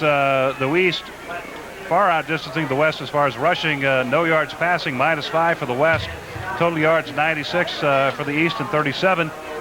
I guess the score is probably the most distinctive under the stats right there, Bill. 7-0. But that rushing yardage tells the tale thus far, and it's what Mark Gilstead told us that he intended to do, and that is run the ball, run power football, and that's what's happened. Passing yardage really surprises me, the West -5, because Terry Gilliland really wanted to air it out. And there you see the East scoring drive, a 58-yard drive in 10 plays, and the only scoring in the first half for a 7-0 lead. Jim Fahrenkopf is with Coach Terry Gilliland.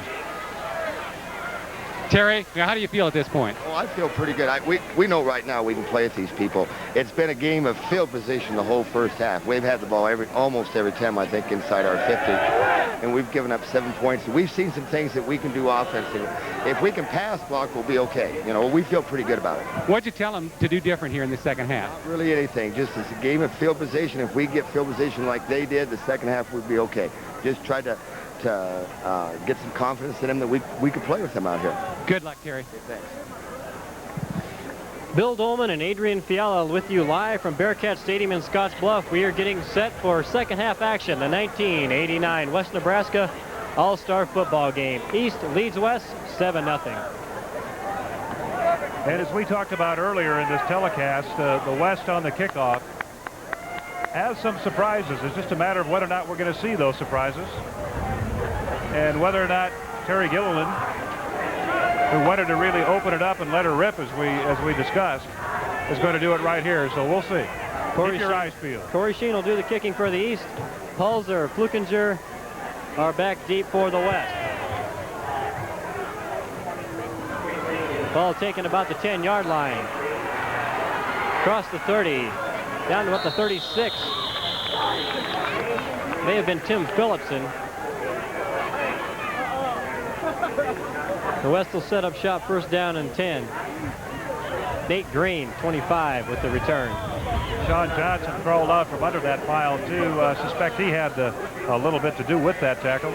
So we look at that East defense ready to face the West offense. Eric Sock down there at the bottom of your screen, number 8, a big factor in that first half defensively for the East.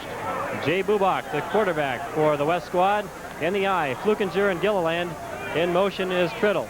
The give is to Gilliland across the 38, just short of the 40, and he's swarmed over by the East defense. You mentioned Jay Bubak. Terry Gilliland feels that he's probably one of the best quarterbacks that he's seen, and he felt that he's a big key as we look at Troy Gilliland making his way back to that West huddle. But Bubak very adept in handling the ball, good agility, able to read well, throws the ball real well. He said he was with one of the best quarterbacks in the area that he'd seen all year, and now he's got the benefit of having him on his own sideline and now calling his own signals. 52% completion pass rate for Bubak last year. Second down and 8.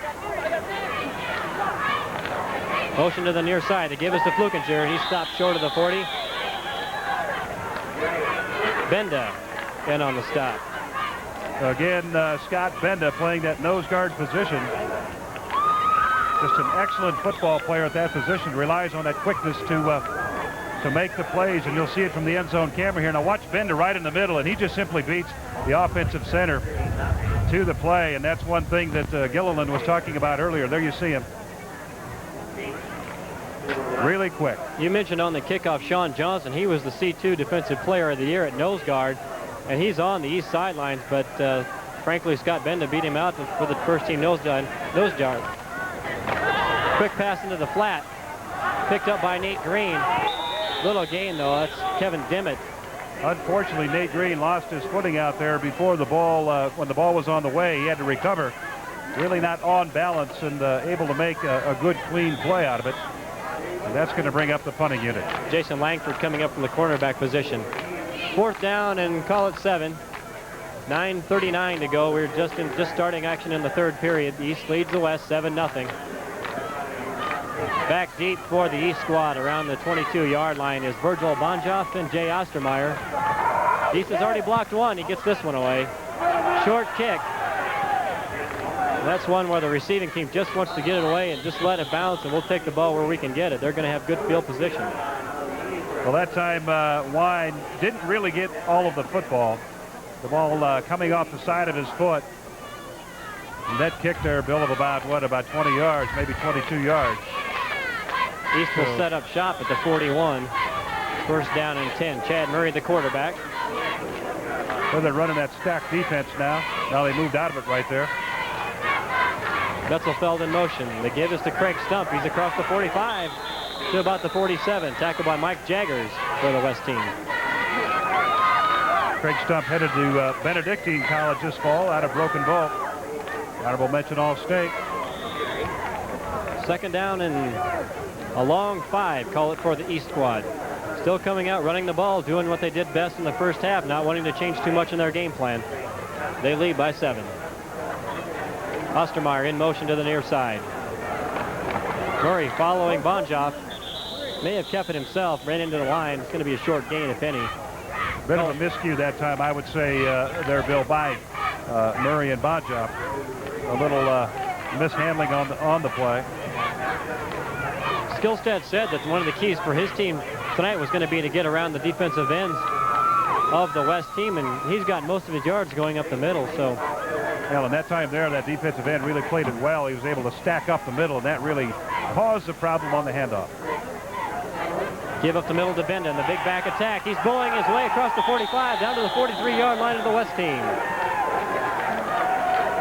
He just lowers the horns and bowls his way up, and there we see it right here. Number 31, good.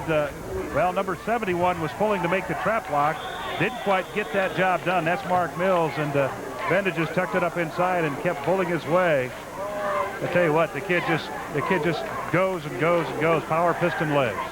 Headed to Chadron State next season to play football. 1st down and 10 inside West Territory. Ball marked at the 42. Ostermeyer in motion.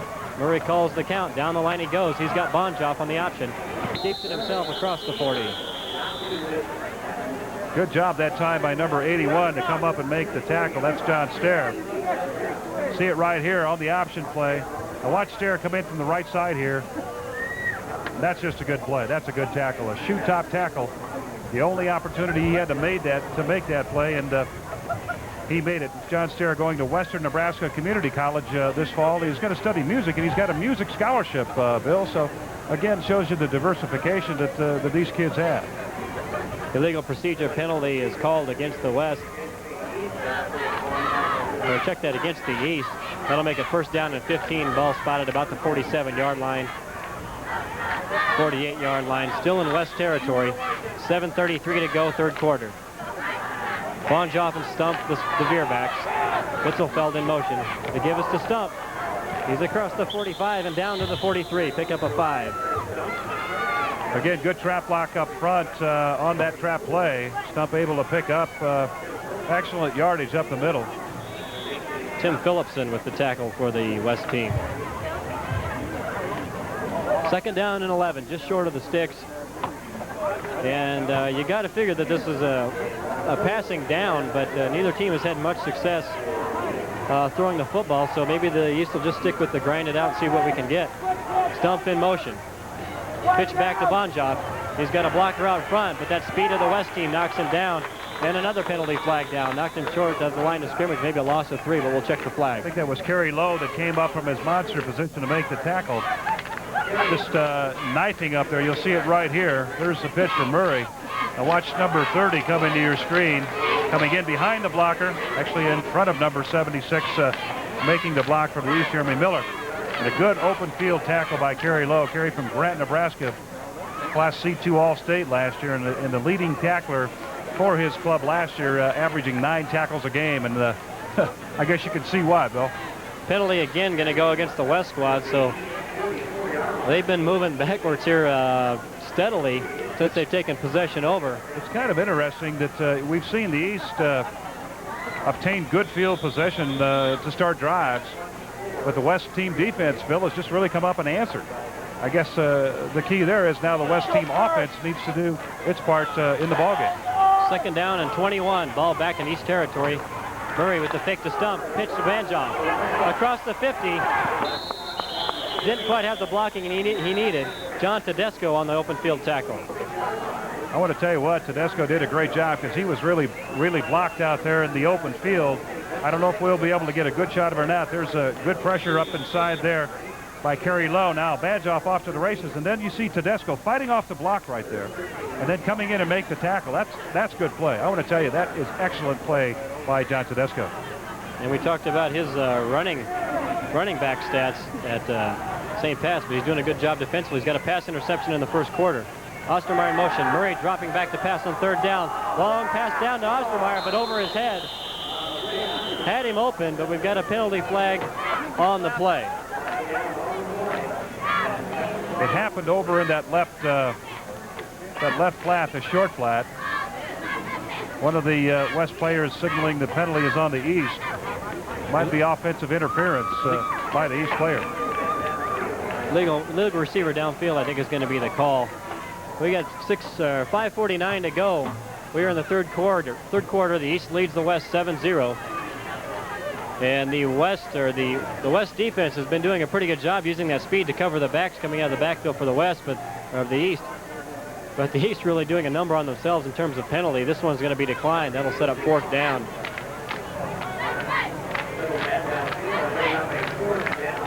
There's Coach Gilliland that we've talked about all this evening.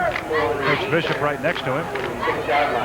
Coach Bishop, I believe, handled the defense for that West squad, and we've seen a couple of receivers open downfield for the East, and I think Coach Gilliland saying, let's close those up a little bit. Well, they're bound to complete one. Ostermeyer got in the seam, and it's pretty tough at times to cover all the seam. East team on the punt. Fair catch called for by Flukinger at about the 13-yard line, and that'll bring up 1st and 10 for the West. 5:44 to go. Our score 7-0. East leads. Ostermeyer is that young man we talked about earlier that really has great moves, great speed, and quickness, and he was able to find that seam in that defense. And a lot of times you have some miscommunication in games like these. These kids only work together, like we said earlier, Bill, about 8 days of practice, 6 days and 2-a-days, and at times it breaks down. And Ostermeyer, a smart ball player, able to find the seam. He was open, and the ball overthrown. Well, Coach Gilliland mentioned this game's been a game of field position, and his team hasn't had very much, and they don't have much to start with here. 1st down and 10 at the 13.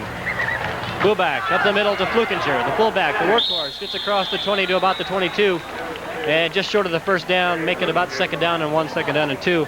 Shane Height coming up from the defensive back position to make the tackle. There again in that what looked to be the passing formation, and he went ahead and ran the ball right up the middle and picked up good yardage. Jim Fahrenkoff's on the West sideline. Well, Coach, what are you feeling? What are you feeling at this point? Well, going into the ball game, we thought that they might just overpower us and run the ball up the middle, but really our defense is doing a good job. We had a couple of mistakes by our defensive ends, but our defense is hanging right in there. Our problem offensively is we're too inconsistent, and we make a couple good plays and then we get a bad one and we can't get a 1st down. So right now, defensively, I think the kids are giving us a good effort. Right, and in fact, so far, your best offense has been your defense. That's right. We've got a lot of motion. I think we had them a little confused at first with our motion on offense, but I think they're just, kind of, what do I want to say, negating our motion now, and we need to come up with a play where we use our motion, man, I think. Well, let's hope you get it turned around, Coach. Okay, thank you. Thank you. Marlon Terwilliger, the head coach at Grant Perkins County High School. He knows a thing or two about winning. Took his team to the 1988 state C2 championship. And one of the assistant coaches on the West sideline. Former teammate of mine in Nebraska, also in the late 60s. Very successful as a coach out here in western Nebraska. Flukinger picked up a 1st down on the dive. 1st and 10 now about the 25-yard line. Again, a dive to Flukinger. knocked down around the 15 by Shane Height. He's really been the workhorse for the West team so far. We were looking for a little explosive offense. See it right here. Flukinger taking it up the inside. Good out block. Took Sock right out of the play. And then that's number 78 for the East team. I think Carly Wells making a hit and bringing Flukinger down. But Sock, again, a factor all evening. But on that play, he was neutralized by a great load block to the outside. 2nd down and 7. The West trying to get a drive sustained. 3:42 to go in the period. In motion is Vigil. Handoff up the middle. Kerry Lowe bullying his way across the 35 to about the 37. Should be just short of the 1st down. Call it 3rd down and 1.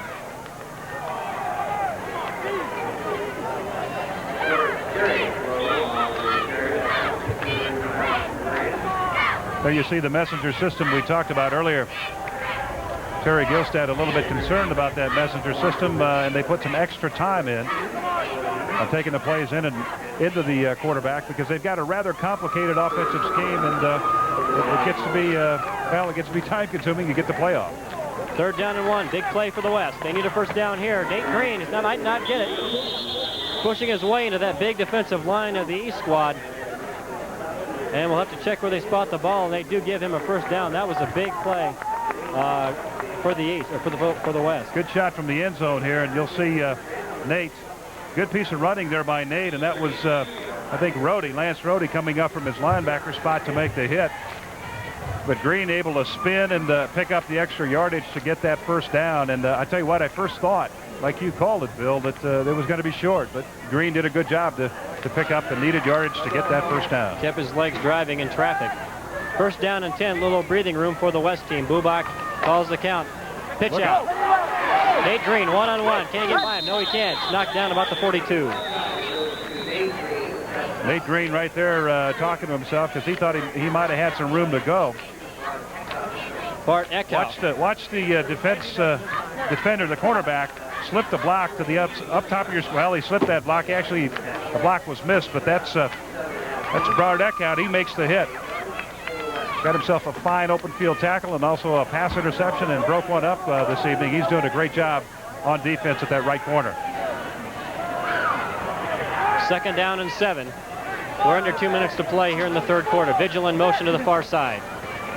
Give up the middle again. And the dive will pick up a couple of yards for the West team. Watching Lance Rohde that time, he came up, scraped to the inside, and filled to help that nose guard. Kerry Lowe that play. On the dive. And into the game comes Scott Bendout. Goes Sean Johnson. So Skillstad looking to shore up that defensive line a little bit. Scott Bendout's been in the backfield quite a bit. He needs a breaker. Get him a little country club, a little salt water, some ice, maybe a piece of orange. 3rd down and 3. Ready to go, Bill. I think maybe we could use that. 3rd down and 3. Ball just touching the 45-yard line of the West. Green goes in motion out of the backfield.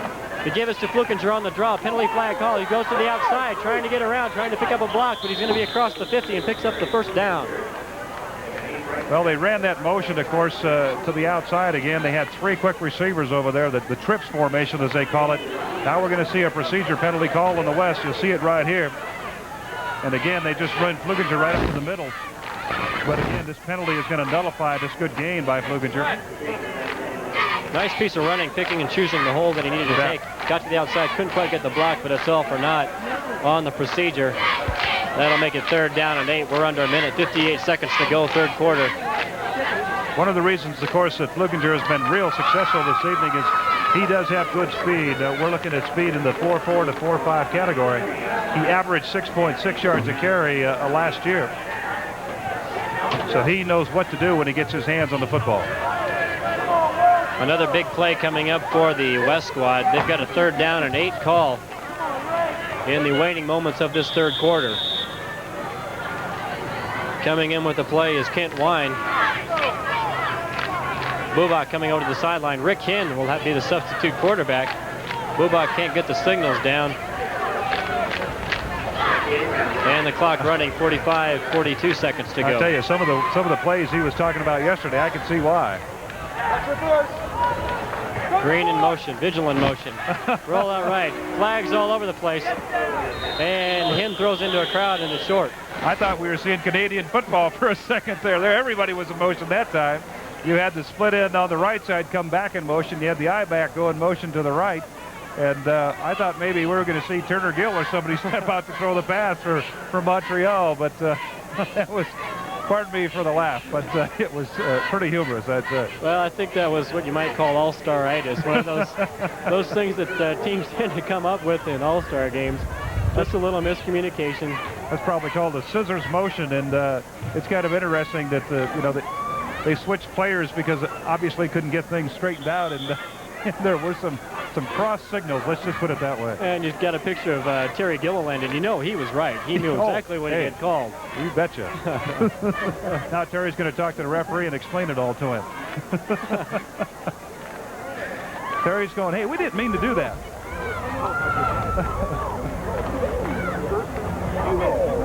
The old Summit Conference between the referee and the coach. Who do you think will win? You want to bet? Speaking of bets, we probably could go double or nothing. There have been a lot of bets double or nothing this week. Now Terry's going to explain it to one of his assistant coaches. He is a fire plug, or not a fire plug, but he's a fiery coach. He really gets into his work. He's also just an excellent human being, and he has the player's interest at heart. And now the referee is going to explain it one more time. Go, you guys, come on. Let's go. 4th down and 8. 4th down and 8. Let's just see what Coach Gilliland was talking about. Jim? Terry, what were you talking about out there? Well, they're calling us for unbalanced formation, and we didn't do it that time. We put our flanker up on the line of scrimmage and run our split end in motion, and they think that's unbalanced, but that's not the real purpose of the rule. The purpose of the rule is so you don't have a guard, tackle, in right next to each other. We got 3 guys on this side and another guy, yes, but he's way out as a wide man. And the purpose of the rule is so you don't have 4 guys side by side for blocking. That this is, our thing's completely different, but we did that the first half, and he thought we did the same thing when we ran that penalty, but we weren't in that formation. He just thought we were. Okay, Terry. Thank you a lot, Terry. Back to you, Bill. He was right. He was right. He was right. I'll tell you, Tim Phillipson on the punt, just a great hit. He was keeping his powder dry that first half, and he was able to explode right through the ball or the receiver that time. Well, that's the end of third quarter action here at the 1989 West Nebraska All-Star Football game. Our score, the East 7, the West nothing. We'll return with more of the 1989 All-Star Classic after this on the Nebraska ETV Network. Next on Nova. Once we thought the universe ticked off its motions with stately regularity. However, much of the universe is like this. Up until recently, science had no explanation for these phenomena. One could take the point of view that you don't understand anything about the world until you understand turbulence. The world around us is being redefined by the strange new science of chaos. That's next time on Nova. See you Tuesday night at 7, 8 Mountain Time. Join Backyard Farmer live from the Sounders County Fair in Wahoo next Tuesday evening. We'll be answering your lawn and garden questions, and we'll have a stir-fry recipe for your fresh garden produce. And we'll update you on the new USDA canning guidelines. So tune in Tuesday night at 8, 7 Mountain Time, live from the Sounders County Fair. This is your Nebraska ETV network, originating from the University of Nebraska-Lincoln.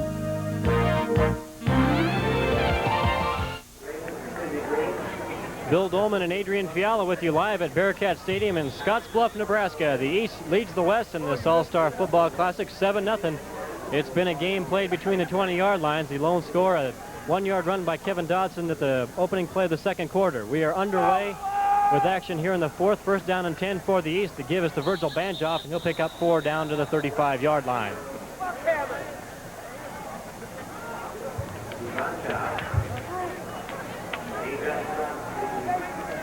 Virgil Banjoff did a great job of getting the East down into scoring territory in that first quarter. He picked up 44 yards on 6 carries, and then Kevin Dodson picked up the touchdown there in the veer right now behind Chad Murray. And the give is to Dodson, picking and choosing his way across the 40 up to the 45-yard line. Well, they run that cross buck style play that time. And they're just picking up that good yardage right over that center to the right side. You see it here from the end zone again. See Dotson just stepping up to the middle. Good hole up inside there, number 61, Tom Bruce. He had a little bit to do with the reason that hole was there. Corey Hiller and Mike Coombs, the linebackers, making the stop. First down and 10, 11 minutes to go. Fourth quarter action. Mitzelfeld in motion. They give us to Dotson again. He'll pick up 2 or 3 yards across the 45 to the 48. Mike Jaggers, the left defensive end. And he's been in a lot. He's been kind of busy for that West defense so far today. Lest we forget this, with all the football action going on, we hope you're enjoying all the coverage that we've brought you here on Nebraska ETV this afternoon. In 5 games, the West came out on top in the All-Star volleyball game, the 6th game that they've played. So exciting matchup down at the gym this afternoon. And we've got a pretty good ball game here at Bearcat Stadium. Chad Murray getting flushed out of the pocket. He's got a man open. That's Ostermeyer down the sidelines. And he steps out of bounds about the 20. Ostermeyer had a step on John Tedesco, but there was good pressure in the backfield on the quarterback that time. We'll see it again right here. We'll see Murray on the drop. Now there's some pressure to the outside. He's going to step up, let her go. Ostermeyer had a step on Tedesco. There you see it right there. Tedesco almost caught up. Kind of slipped right there at the last second. Ostermeyer doing a good job just to keep his balance to stay in bounds. And that's about, what, Phil? About a 35-yard pickup. First one was a big one for the East. First down and 10, and they're threatening again. Murray gives off the Banjoff. Nice move down to the 15 to the 13-yard line. It's kind of ironic that the East really is the first one to strike blood on a long pass play. We thought we'd see that from the West, so we'll see it again right here. You see Banjoff just moving up again to the outside. A good piece, good cut right there. Who was that, number 30? Kerry Lowe that made the hit? The tackle. That kid's been all over tonight, too. Offensively and defensively. They told us he was a good ball player, and he's proving it tonight. 9:50 to go. Fourth quarter action. East leads by 7, and they're on the move here. Lance Rohde, the big back attack across the 10 to the 8-yard line. I love it. Big back attack. I wonder if they get a burger and fries after the game. Lance Rohde's done a great job at linebacker for that East team, and now getting some good yardage down low. There's a down kid, deep. Excuse me, Bill. There's a kid, Lance Rohde, 6'3", 210, going to Kearney State, and I just have an inkling he's going to be an outstanding player at Kearney State. Veer formation. Veer gives off to Dotson, and he's met in the backfield, the defensive backfield. Looked like Nate Green. Yeah, he stood him right up. Those ball carriers hug up like that. That safety, those people in the backfield, of course, have a license to stand people straight up, and that's exactly what happened there. Nate Green taking aim right at the letters. And sometimes the ball carriers they'll think twice about it next time they come in. Second down and goal to goal. The East on the move. Murray with the veer behind him. Down the line he goes. He might take it himself, and he does. Touchdown, Chad Murray.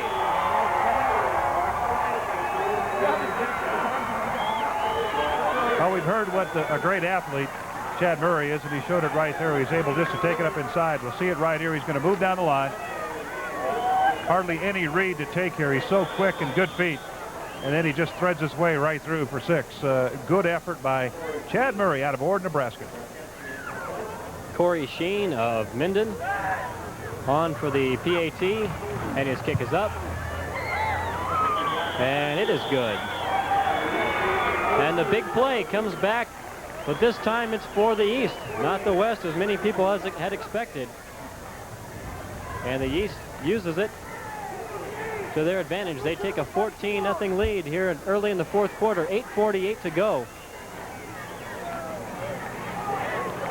Well, once again, we looked for that big play out of the West, and it came from the East. And remember, East is West and West is East this evening, so 8:48. Jim Fahrenkoff with Chad Murray. Jim? Chad, you got to be feeling real good about right now. Oh, that was great. We needed a play to get us fired up and get going. That pass, that just sparks the team. We sparked and just shot that baby right in the end zone. You guys have stuck pretty much to your game plan, and things are just working out great for you. we've been giving that veer all night long. So I thought down there our coaches told us all week, you know, to give when you're inside 10. We've been giving all night long, so I thought I'd keep it. It was wide open. Great. Congratulations. Let's hope you're the first guy to get 2 of these, huh? All right, thanks a lot. Short kick played on the kickoff. Terry Lowell pick it up to the 27, across the 30 to the 35, trying to get some room. Doesn't have a lot of help, and Lance Rohde, the defensive linebacker, makes the tackle, comes up on the kickoff and makes the stop. 8:43, not a lot of time, but the West has got to get something going. You're right, Bill. If they're going to stay in the ball game, now is the time to get going with it. The scoring drive, 62 yards in 9 plays to run the score to 14-0 in favor of the East. And the West has to get it rolling right here. They don't have much time. Usually you figure, you know, a 10-point lead, 5 minutes, you know, you're in trouble. It's a 14-point lead with less than counting down at 8:28. Rick Hinn, the quarterback. Pitching back to Gilliland. He's across the 40. Over to the 45. Big stick by Lance Rohde. The kid can hit. Great hit. Just a great hit. You talk about keeping your powder dry. We'll see it right here. Watch number 41 right there in the middle of your screen. He's going to come around. The cut made right up front, and then he squares up the ball carrier. And I tell you, when you drive that ball carrier back a step or two, you made a great hit. And that's what Lance Rohde did. Over 2,000 fans enjoying all the action at Bearcat Stadium. I think those are the cheerleaders from Gehring, I believe. Lest we forget the job the folks in Gehring have done in this All-Star game as well. Fumble on the play. Of course, there's going to be a fight for it. You never know who's going to end up with it on the bottom of the pile. The West says they have it. The East says they have it. Well, that's J.J. Rank right in the middle. The ornery player that we talked about earlier, and he was ornery enough to fight his way to that football underneath, and that'll present the East another good field position to start a drive and a great opportunity to run a score. It really looked like the West was going to get the ball back, but J.J. just must have got on that bottom of that pile. And well, he might have bit somebody. Had his mind made up what he wanted to do. J.J. just a real tough player, plays that defensive end spot, and he and Eric Sack on the other side have really been instrumental this evening in that East defense. First down and 10 for the East. 7:21 to go. Ball inside the 50. Give us the stump around the right side. Not a lot of blocking. We got a couple of penalty flags down in a couple of different areas. We'll have to check out what the business is all about. I think we're going to see a wash right here. One on the East and one on the West. Holding on the East and a clipping on the East. So take your pick. We're not going to see a wash. What is that, 30 yards? I think the West team would take that right now if they could get it. Their defense has risen to the occasion several times tonight. They gave up that big pass play, and they were just overpowered on that first touchdown. In the second, the big pass play broke their backs, but they were pressed early in the second quarter and held their ground. They need to do it here. They really have. The West team defense has kept the ball club in the ball game. And had the West offense been able to generate some offense, perhaps the game would not be where it is right now. But we're going to mark off 15 against the East, and we're going to start all over here. They took the holding penalty, declined the clipping penalty. 7:13 to go, fourth quarter. Chad Murray in charge of the East offense. Ostermeyer in motion to the far side. Give us the Eck out up the middle on the dive and across the 50 to the 45, down to the 44-yard line. Back out again, showing some of that 4.5 speed that he has. Very quick off the ball. He's about at full speed after his second step. And we'll see it again right here. Murray on the handoff. Some good blocking up front. Good block out right there, right in the backfield. And then Eckhout stepping up to the outside. And didn't catch the number of that man that hit him. But a good hit. We've called his name several times now. One we haven't called is Jason Main out of Sutherland, who made that stop. Talk a little bit about him in a moment. Second down and 6. Murray dropping back to pass. Penalty flag, and pass to Rohde is short. And into a little bit of crowd, but we do have a penalty flag in the play. Want to mention Jason Main, who made that last tackle out of Sutherland, an 8-man player, one of the last players selected. And Gilliland told us yesterday that he was probably the toughest defensive player that he had. And he showed it there on this last play. However, we do have a penalty, another procedure call against the East. That'll set him back 5 more yards. Should also point out, Bill, about Jason Main, the 8-man player. He stepped up into this, let's call it Class A competition, played very well. Again, as you mentioned, one of the best hitters on the team. And he also qualified for that 8-man All-Star game and played that earlier in June and was a standout in that ball game, too. So he's headed to either Hastings or Dome this fall. 5'10", 195. Penalty was declined by the West, make it 3rd down and 13, ball on the 45 of the West. Brody and Benda in the big back attack. Fake is to Benda. Murray flushed out of the pocket. He'll need room to run. He's tripped up in the backfield. Getting in there to make the play. I think it was John Stair, I believe, number 81 for the West. Defensive end came up and made the stop. Number 70, I think that's number 70 for the West. He's putting pressure, Jim Hessler, to the inside, and then you see Stair come from the backside and run him down. Stair played for Keith Stair at Kimball County High School, just down the road from Scottsbluff. 4th down and a bunch. Call it maybe 15.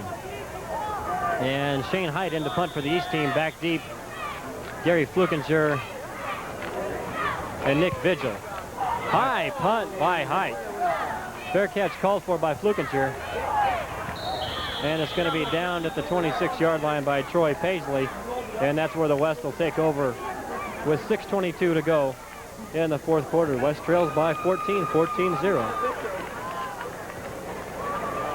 Punt that time, as you mentioned, skied and took kind of a West bounce. Had it bounce the other way. It hit it about right at the 25, 24-yard line and bounced back. But it gave that East team time to get down under it and unfortunately bounced the other direction. Otherwise, the West been back closer to their goal line. 1st down and 10 for the West. Rick Hinn, the quarterback. A single set back behind him. Gilliland in motion to the near side. Hinn dropping back to pass. Little pressure. Let's fly one. Nick Vigil out there, and he went in his hands, and he dropped it. At the 50, Nick Vigil. Couldn't come up with a pass reception when he had it, but hope you're enjoying all the action of this football game next weekend, 1 weekend from tonight. The Nebraska ETV Network will present the 31st Annual Shrine Bowl Classic on a tape-delayed basis from Memorial Stadium in Lincoln. Join veteran sportscaster Ray Scott and my colleague sportscaster Adrian Fiala and former Husker wide receiver Frosty Anderson for complete game coverage. That's the 1989 Shrine Bowl Classic next Saturday night at 9 p.m. here on your Nebraska ETV Network. 2nd down and 10. Ball in the 26. West trying to get something going. Hinn dropping back to pass. Pressure from Rank, and he's going to get him in the backfield down around the 13-yard line. Well, we said his name several times this evening. That's J.J. Rank right there. Relies a great deal on strength and quickness, and you'll see him come uncontested from the left side. Hinn never had a chance, and J.J. had all the chance and put him right in the turf. And, well, you just can't do it any better than that. Great effort.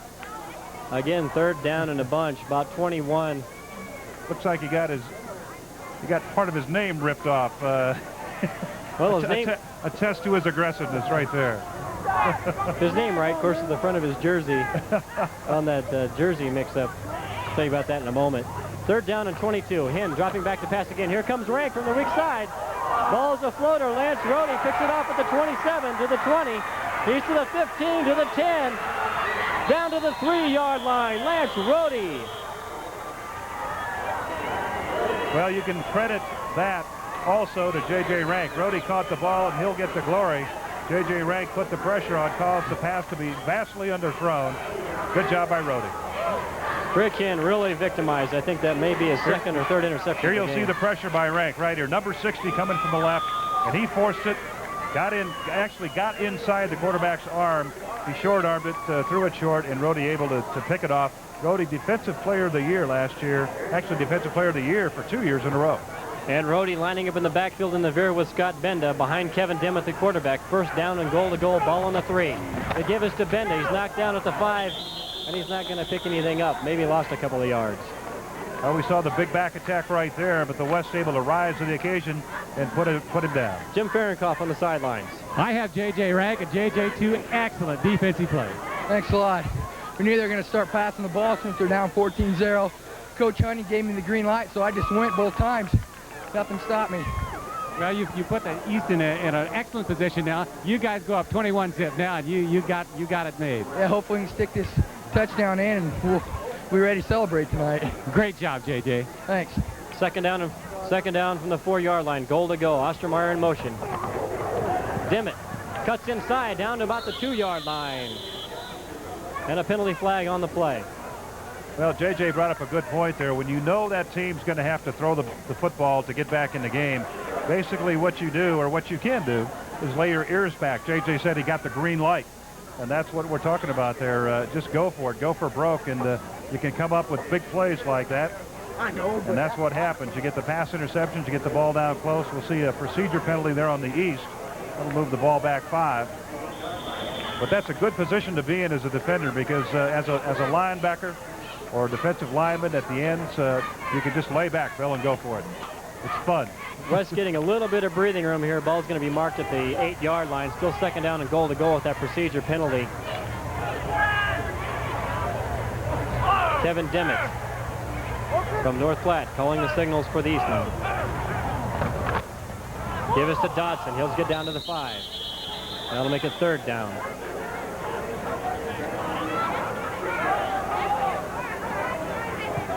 All evening, Dodson able to make pretty good yardage up to the inside, and the West shut him down that time. Short gain. 3 minutes, 10 seconds, now 9. 8 seconds to go in this ball game. East leads 14-0 over the West, and they're threatening once again. Ball spotted just outside the 5, call it to 6. 3rd down, goal to go. Ostermeyer in motion. Dimmitt calls the count. Dropping pass. He can't get anything away, and he's going to be sacked in the backfield, knocking him down to about the 14-yard line. It's like number 72 right there. Mike Armstrong, the middle guard, coming in for the sack. Mike enjoying that sack. Mike's dad's a principal at Baird. Mike was a Class C All-State player and also an academic All-State player. We're going to see a field goal here. Corey Sheen from Minden. 27-yard attempt. Kick is up. And straight through. Kick is good. 17-0 is our score. Corey Sheen, one of the better kickers in the state of Nebraska, showing why this after his 1988 season, his senior year at Minden. Well, Mark Skilstad was very concerned about the kicking game, and I tell you what, they kicked pretty well on the east side tonight, evidenced by that field goal. They've done pretty good job in that punting category too, Bill. So some of his fears allayed here this evening. You don't suppose Corey heard him?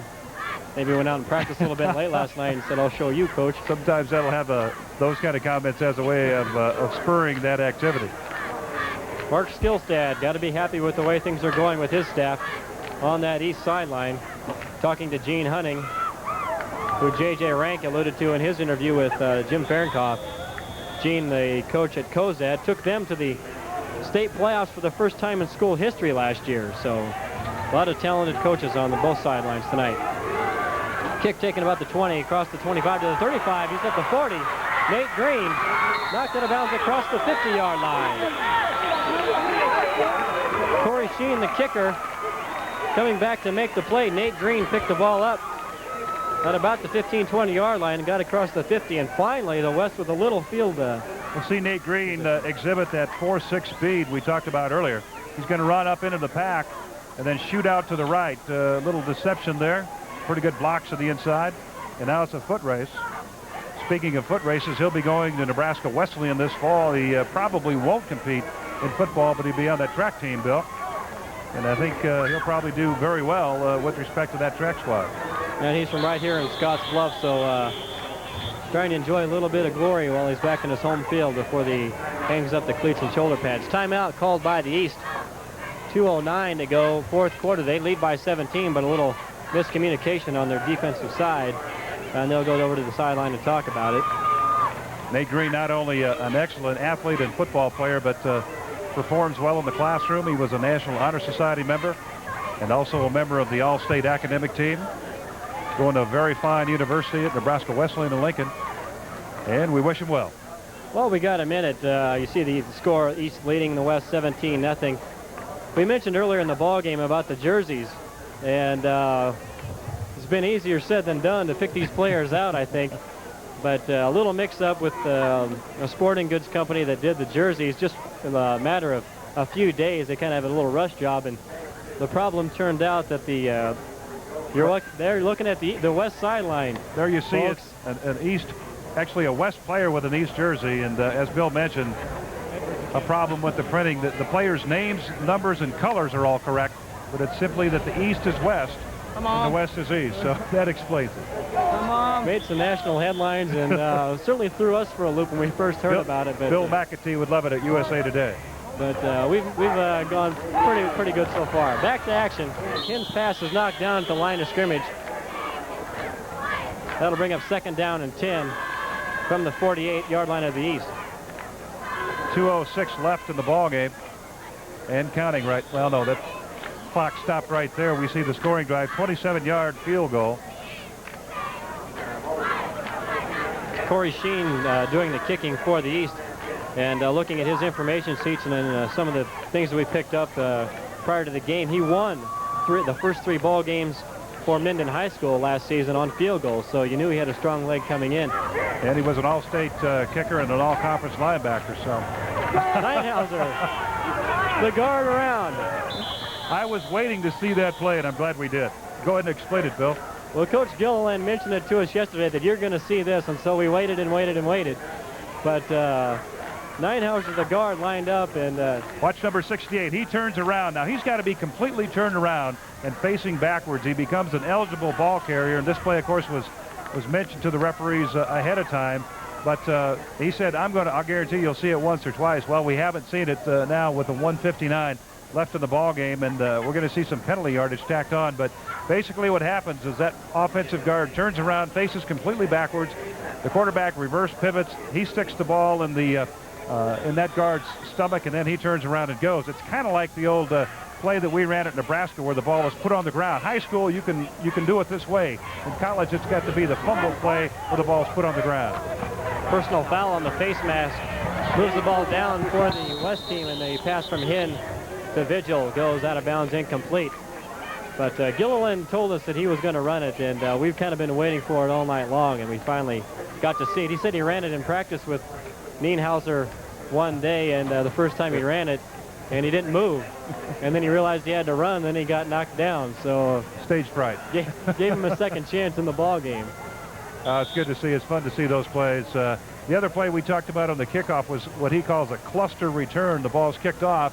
All the players gather around in a cluster. The ball carrier runs up into the middle, and then the ball's handed off in that cluster, and then it's up to that kick team to determine who's got the football. And we're going to see a timeout right now by the West. But that's the other play that we thought we might see, but we haven't seen. But it's great to see that guard play, and now Terry's going to go out and chat with his players. And it's just great to see the coaches wanting to have a little bit of fun and make this game for the players and for the fans. And they really let the players enjoy themselves in the training camps and in the dorms. And we've even heard some stories about the coaches having a little bit of fun on the outside with some laundry cart races. Of course, they denied that to us. Yeah, I'm not going to talk about the laundry cart races because they told us not to.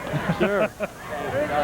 Who'd want to talk about laundry cart races and things like that? But it's been fun, and it's been a well-run all-star game, and we enjoyed bringing it to you here on Nebraska TV, and we hope you enjoy all the coverage. It's a game, a lot of people say it's a game for pride. The western part of the state really wants to show what they have to offer, and they've really done that, and they've really made a mark with their hospitality and with some exciting football. And you got people like Jay Ossermeyer. He apparently took Kevin Dotson's bed apart and also started in the laundry room. So it's been fun. There's some movement there. Little reverse. Nick Vigil going around the left side, trying to pick up a block from Hinn. Running a long way, trying to get upfield. And he's got ran about 75 yards to pick up 3. Tackled by Tony Swanson of Arapahoe. And Richard McKinney giving chase. That time Nick came back on the reverse, and who else but Eric Sack over there forcing the play back. You'll see it here now. Here's the pitch to the one-back. Vigil taking the drop. Now Eric Sack out there, number 8. Okay, he turns him back in. Now Vigil's going to run back another 45 yards and pick up, what'd you say, Bill? I think he might have gotten 4 or 5 on the play. That's a long way to run. Mike Rozier scored on that against UCLA in 1983, but he also scored at a play like that against the University of Missouri years ago. Probably one of the toughest performances I've ever seen by anybody. Mike Rozier performed that afternoon with a hip pointer. And a play just very similar to that. He was able, I believe, well, I can't remember if memory serves me right, but we ended up scoring on the play eventually. But there you see the West squad. They're, you can tell who's ahead. Smiles on the face. What do we got? About 1:19 left in the ball game. And the West team would really like to get on the board. They trail 17-0, as Adrian said, 1:19 to go in the 1989 West Nebraska All-Star football game. It'll be 3rd down and 6 when we resume play from this timeout. But it's really been a good experience for the players, for the coaches, for us, and for the fans. The city of Scottsbluff really gets behind this All-Star game. 3rd down and 6. Rick Hinn, the quarterback. Terry Gilliland will be the single setback. Playing for pride. Want to get on the board here. The draw to Gilliland. Trying to get outside. Trying to get Eckhout, and he can't do it. Bart Eckhout doing another great job from that defensive cornerback, defensive back position. Boy, that's tough, too, as you well know, Bill, to come up and make a tackle like that. A guy that can run like Gilliland.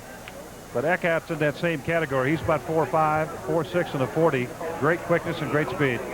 One of the areas that Skillstead was worried about coming into the game was the play of his defensive backs against the speed of the West. And they've done the job tonight. They've done the job. They lead 17-0, and they're not giving up either. They've a little pride for that East team. They'd like to see that shutout. 55 seconds now to go in the ball game. Hinn out of the shotgun, trying to hit Vigil. In and out of his hands. Nice hit by Richard McKinney of Ord, coming up from the cornerback, making the stick on Vigil. And that's why Vigil, of course, not able to hold on the ball, because McKinney right there making a great form tackle on him and able to separate him from the football. Good hit. Excellent hit by that defensive back. Clock is stopped with 48 seconds now. 2nd down and 10. Gilliland did pick up a 1st down on that sweep to the left, giving his team a little bit more breathing room. In the shotgun, the snap rolls on the ground. Hinn picking it up, trying to hit Triddle, and the ball's in and out of his hands, falling down to the 5-yard line. Jason Langford with the coverage. Well, Terry Gilliland said at halftime, we're going to see it again right here. You're going to see Langford put the hit. There's a good job to handle that ball. And then Hinn hits the receiver, but not able to hold on to it. Been several balls like that tonight. It's been unfortunate those receivers have not been able to grab the handle and go. There you see the trips formation to the right side. Hinn rolling to his right, looking in the end zone. Triddle's going to catch it short of the end zone, about the 5-yard line. They flooded the end zone with 3 receivers, and Triddle just kind of did a little button hook at the 5 and came back and caught the pass. And I believe picked up the 1st down, and he did. That'll stop the clock. 1st down and 10, just outside the 6-yard line. Call it the 7. Bill, and if they line up in that trips formation again, look for the receiver coming underneath from the backside, because that time he was wide open over the middle. Depends on whether or not they'll just let it go that direction. Hinn trying to get Vigil inside the corner of the end zone and knocked away by Sheen and Richard McKinney, Tony Swanson all around in that corner. So the West really trying to save a little pride, get in that end zone, and avoid the shutout. And that's, of course, what's paramount on the East team defense mind right now, is they want to preserve that shutout. We've got 25 seconds left to go. And they've got the big bagel on the board. 2nd down and goal. Gilliland in the eye. Terry Lowe, the fullback. Hinn dropping back to pass. Ball knocked out of bounds, knocked away, and they're going to call a completion. Lance Rohde on the coverage. And what are they going to give him? I think it's an incomplete pass, the officials say. Yeah, Lance was there to strip the ball. We take a look at Dana Edwards moving back in the huddle. We'll see it again right here from the zone camera. I watched number 41 again. He's right there, and he strips him away from the football. You know, he may have caught it, but I think he was out of bounds. Yep. I think that was the call by the referee. Dana Edwards has good hands coming in the ball game, but when you got an extra one in there, that tends to make it a little difficult. We're going to have a timeout called. A little mix-up, I think, on the East defense. They want that shutout pretty bad, and they call timeout. They don't want the West in that end zone. 19 seconds to go. I don't know if they had enough players on the field, Bill. There's another player. Well, there's 2 that came in, 2 coming off, so perhaps they had enough, but obviously something wrong in the alignment. They call that timeout. Great night for a game. Yeah, we were scared the weather might hamper us. We thought maybe this afternoon we'd have a little bit of rain. That hasn't come about. The temperatures have dropped. It's been fairly comfortable. Had a little breeze blow through the booth that sent us for a perfect night for a football game. Great support, as we've talked about, by the fans of the community. We just couldn't ask for a better situation. Got a moment. We also want to take some time out and thank Riley Jane Hamilton of the Lincoln Star for helping us out. You bet. She helped us out, sort out who these players are, and she does a great job for the paper and really does a good job in covering high school sports. So big thanks to Riley, and we're getting set to go. Final 19 seconds of this ball game. East leads 17-0. Rick Hinn, 3rd down and goal to go. Nate Green in motion out of the backfield. Trying to hit Riddle, and we're going to have an interference call right by the goal line. It'll make it interesting. I think that was looked like Richard McKinney again on the coverage. And there you see the indication from the referee that it will be an interference call. Well, West team really working that right or the left side of the East defense. I think if you look over on the right cornerback, a kid by the name of Bart Eckhout is standing over there, and they haven't gone to his side yet. There you see that marked off to about the 3-yard line. That'll give him a 1st down from the 3. Time in the East defense now, the enemy of the West squad, as they look to score the touchdown.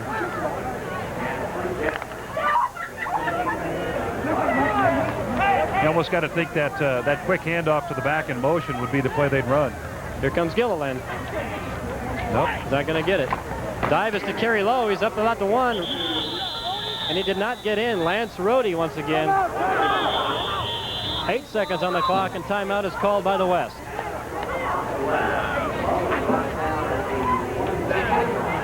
They're banging heads down there on the goal line. Yeah, this is payoff time right now. 8 seconds in the ball game, and Rick Hinn on the field. They're talking it over right now on the west sideline, trying to figure out a play that's going to get in the end zone.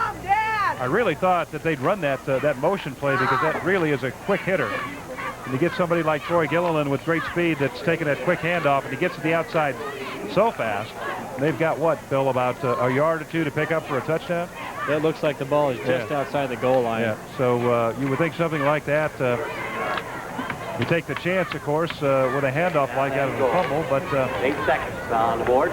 We'll see. We're about ready here. And again, it's payoff time for the East defense. See what Terry Gilliland's got in mind for his team. 8 seconds to go. Out of the eye. Dana Edwards in the end zone, and he dropped the ball. Well, I guess that's been the story for the West offense all night. They've had that's either the 4th or the 5th pass that's been dropped, and it held true right to this play. There's still 4 seconds left, so they still got a shot. And of course, a sure touchdown down the drain, but they still have another chance. 3rd down, but with 4 seconds to go, that's kind of a moot point. Yep. Kerry Lowe is the fullback. Terry Gilliland the eye back. Palsner split left. And Vigilant motion to the far side. Hinn calling the starting count. Up the middle, going to go. Terry Gilliland. And he's in there. Touchdown. Terry Gilliland. Well, Eric Sock, of course, frustrated. Unfortunately, we have a player down on the field over there. As we look at maybe J.J. Rank or Jason Langford. Mitchell takes it in. Well, they've gathered round now, not able to get a shot at that. How unfortunate, though. West team on the board. In an all-star game, you kind of like to see that. And you bet. Coach Gilliland coaching his last game with his son Troy and calling his number, and he got the job done. Still haven't been able. Did you see, Bill, who that was? It looked like Jason Langford. Okay. We hope that he's okay. Yeah, it is. It must be a great feeling for Terry Gilliland to see his son score on basically what would be the last running play or last offensive play of the game. 1 second shows on the clock. But the East is going to go home with a victory, 17-6, 17-7, or 17-8. I would imagine the West may go for 2 here. Yep. And it is Jason Langford from North Platte St. Patrick's, the injured player. Came out limping out of the pile. And that's really unfortunate. We haven't had to see anybody down in this game at all today. We haven't had an injury at all, at least any that we know of. Nobody going down on the field, and then to see this happen on virtually the last play of the game, real unfortunate.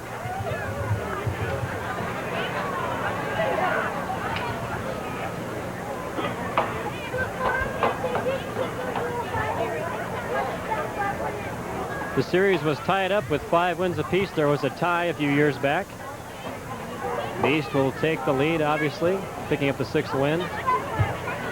And the last time that Mark Skillstead coached, he was on the losing end. That was in 1986. His East team lost 12-0. He's going to turn it around here, Bill. He's officially he is 1-0. His involvement is 1-1. And there again, you see the West squad. Now this is, I tell you what, really unfortunate. Obviously, there's a problem there. I'd love to see him pop up and move out. Looks like perhaps an ankle. They've got, is his shoe off there, Bill? It looks like his shoe may be off. He came off limping, and yeah. He played for Skillstead at North Platte St. Patrick's, and that was one of the reasons that Mark wanted to coach in this game. He wanted to coach his kids one more time. They went out of the playoffs in the first round, and they ended up the season ranked number 2 in the state in C2. And Mark knows, you know, Skillstead knows a little bit about winning. He's won 2 state titles in his 5 years there, and coached a runner-up and number 2 team last year. So going to go home a winner, and a lot of it largely due to the players he brought from St. Pat's with him. That's Kevin Dotson, Langford, and J.J. Rank. West will go for 2. Bubak in for Hinn. Green is the setback. Motion man, and there's that quick handoff on the option. Nate Green, and he fumbles the ball out of bounds. And they're not going to get a chance to get near the end zone. PAT goes all for naught, and the score 17-6. But they're on the board. Yep, that's what counts. They've redeemed themselves to some extent as far as their pride goes, and they did get the PAT, but we'll kick it off here. One more play. Number 1 network. Yeah! Right! Some of the enthusiasm here at Bearcat Stadium. Well, we hope all you fans enjoyed tonight's ball game, and again, stay tuned the rest of this week. Some exciting sports action coming up. I like to call it All-Star Week. The All-Star Volleyball game coming up from Lincoln East on Thursday night. That'll be live at 7 p.m. And then a real treat. Ray Scott coming into Lincoln to do the Shrine Bowl with you, Adrian. Yep. That'll be seen tape delayed at 9 p.m. on Saturday. Really looking forward to that. Now, people may ask, why is the East team lining up? Well, the rule is here in the second half, if you're behind by 9 points or more, after you score, you have the opportunity, of course, to receive the ball, and the West team is behind by 9 points. Hence, they get to receive. And but it's will we one see the play. Kickoff? Will we see that kickoff? Yeah, let's see what happens here. Oh, they're not going to let us see it. And they just squib kick, and it's going to be down by Lance Rohde. Oh, wizardry right till the end. play the chess game. Yeah, right? there's the penalty. The ball didn't travel the 10 yards on the onside kick. They'll take it right there. Procedure penalty. Or will they? Let's see what they do. Now they're going to move it back. Kickoff will be from the 35. 1 second remaining on the clock. The 1989 Western Nebraska All-Star football game is going to be won by the East team. They lead now 17-6. There you see Jason Langford. We believe he injured an ankle. We'll get a shot right here. Yes, it is. Looks like they've got some ice on that ankle right now. Hang in there, partner. Played a good game. And the kick goes to Destry Wallin. He goes nowhere. The Gatorade routine for Mark Skillstad. The East comes away with the winner. They just can't get away from that anymore. Yeah, they've started a tradition with the old dousing of the coach, and it's good to see. Just some good fun. Good thing Jim Ferenkopf didn't get down there too soon. There you see a good picture there. The East, of course, the victor at 17-6, and right behind that that graphic, of course, the good sportsmanship that goes along with the good support and enthusiasm that rests with this ball game. The East is our winner, 17-6. Jim Ferenkopf with the winning coach, Mark Skillstad. Mark, you've got what they call the wet look. Yeah, it's kind of cold right now. I didn't expect that. You've got to be one of the happiest guys in Scottsbluff tonight. Well, probably the happiest. Your kids just executed well. Gosh, you guys look like you've worked together for a year rather than just a week. We ran the ball pretty well. We probably didn't execute the passing game as well as we would like, but the running game looked pretty good. Of course, you didn't expect a pass coming into here, did you? Well, I guess we like to. It probably makes for a boring game for the fans, but we like to control the line of scrimmage and like to run the football. And tonight we had the kids up front and the running backs that were able to get that done. The people back in North Platte that weren't able to come tonight, I'm sure, are worried about the young man that they just carried off a while ago. What do you think about his ankle? Yeah, that's the only thing that's kind of a down note. Probably, at least a sprained ankle. I don't know. It didn't look terrible, but they wanted to be safe about it, and so I hope things turn out okay. Mark, you and the kids just did a wonderful job. Thanks a lot. Congratulations. Thank you for covering the game. Back to you, Bill. Well, it was our pleasure, Mark, and thanks for providing such an exciting ball game to both teams, both the East and the West. The East comes up with a 17-6 victory. We'll return with more from the 1989 West Nebraska All-Star Football game after this on the Nebraska ETV Network.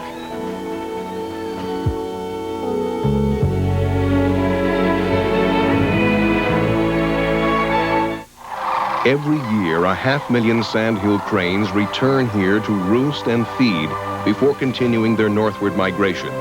And every year, they return to a smaller, more devastated habitat. When this river disappears, so will the cranes. Leonard Nimoy narrates this special report, Crane River, the next National Audubon Society special.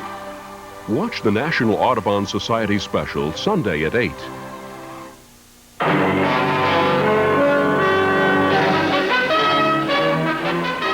I'm E.G. Marshall. Join me for a rare and joyous birth and the baby's first tentative steps. Meet Daphne Sheldrick, whose home is haven to a pair of 400-pound orphans. And visit a different kind of rodeo, Elephant, the life and times of an awesome giant.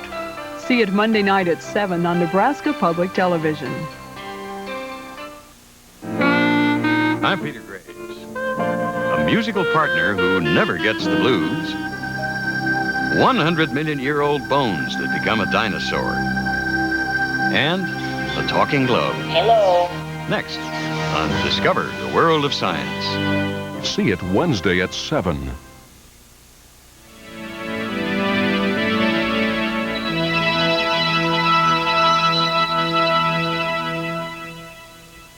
All-Star Volleyball. Get set as Nebraska ETV Sports serves you a thrilling evening of volleyball. Nebraska High School senior standouts take it to the net live from Lincoln East High School Thursday, August 3rd at 7 p.m.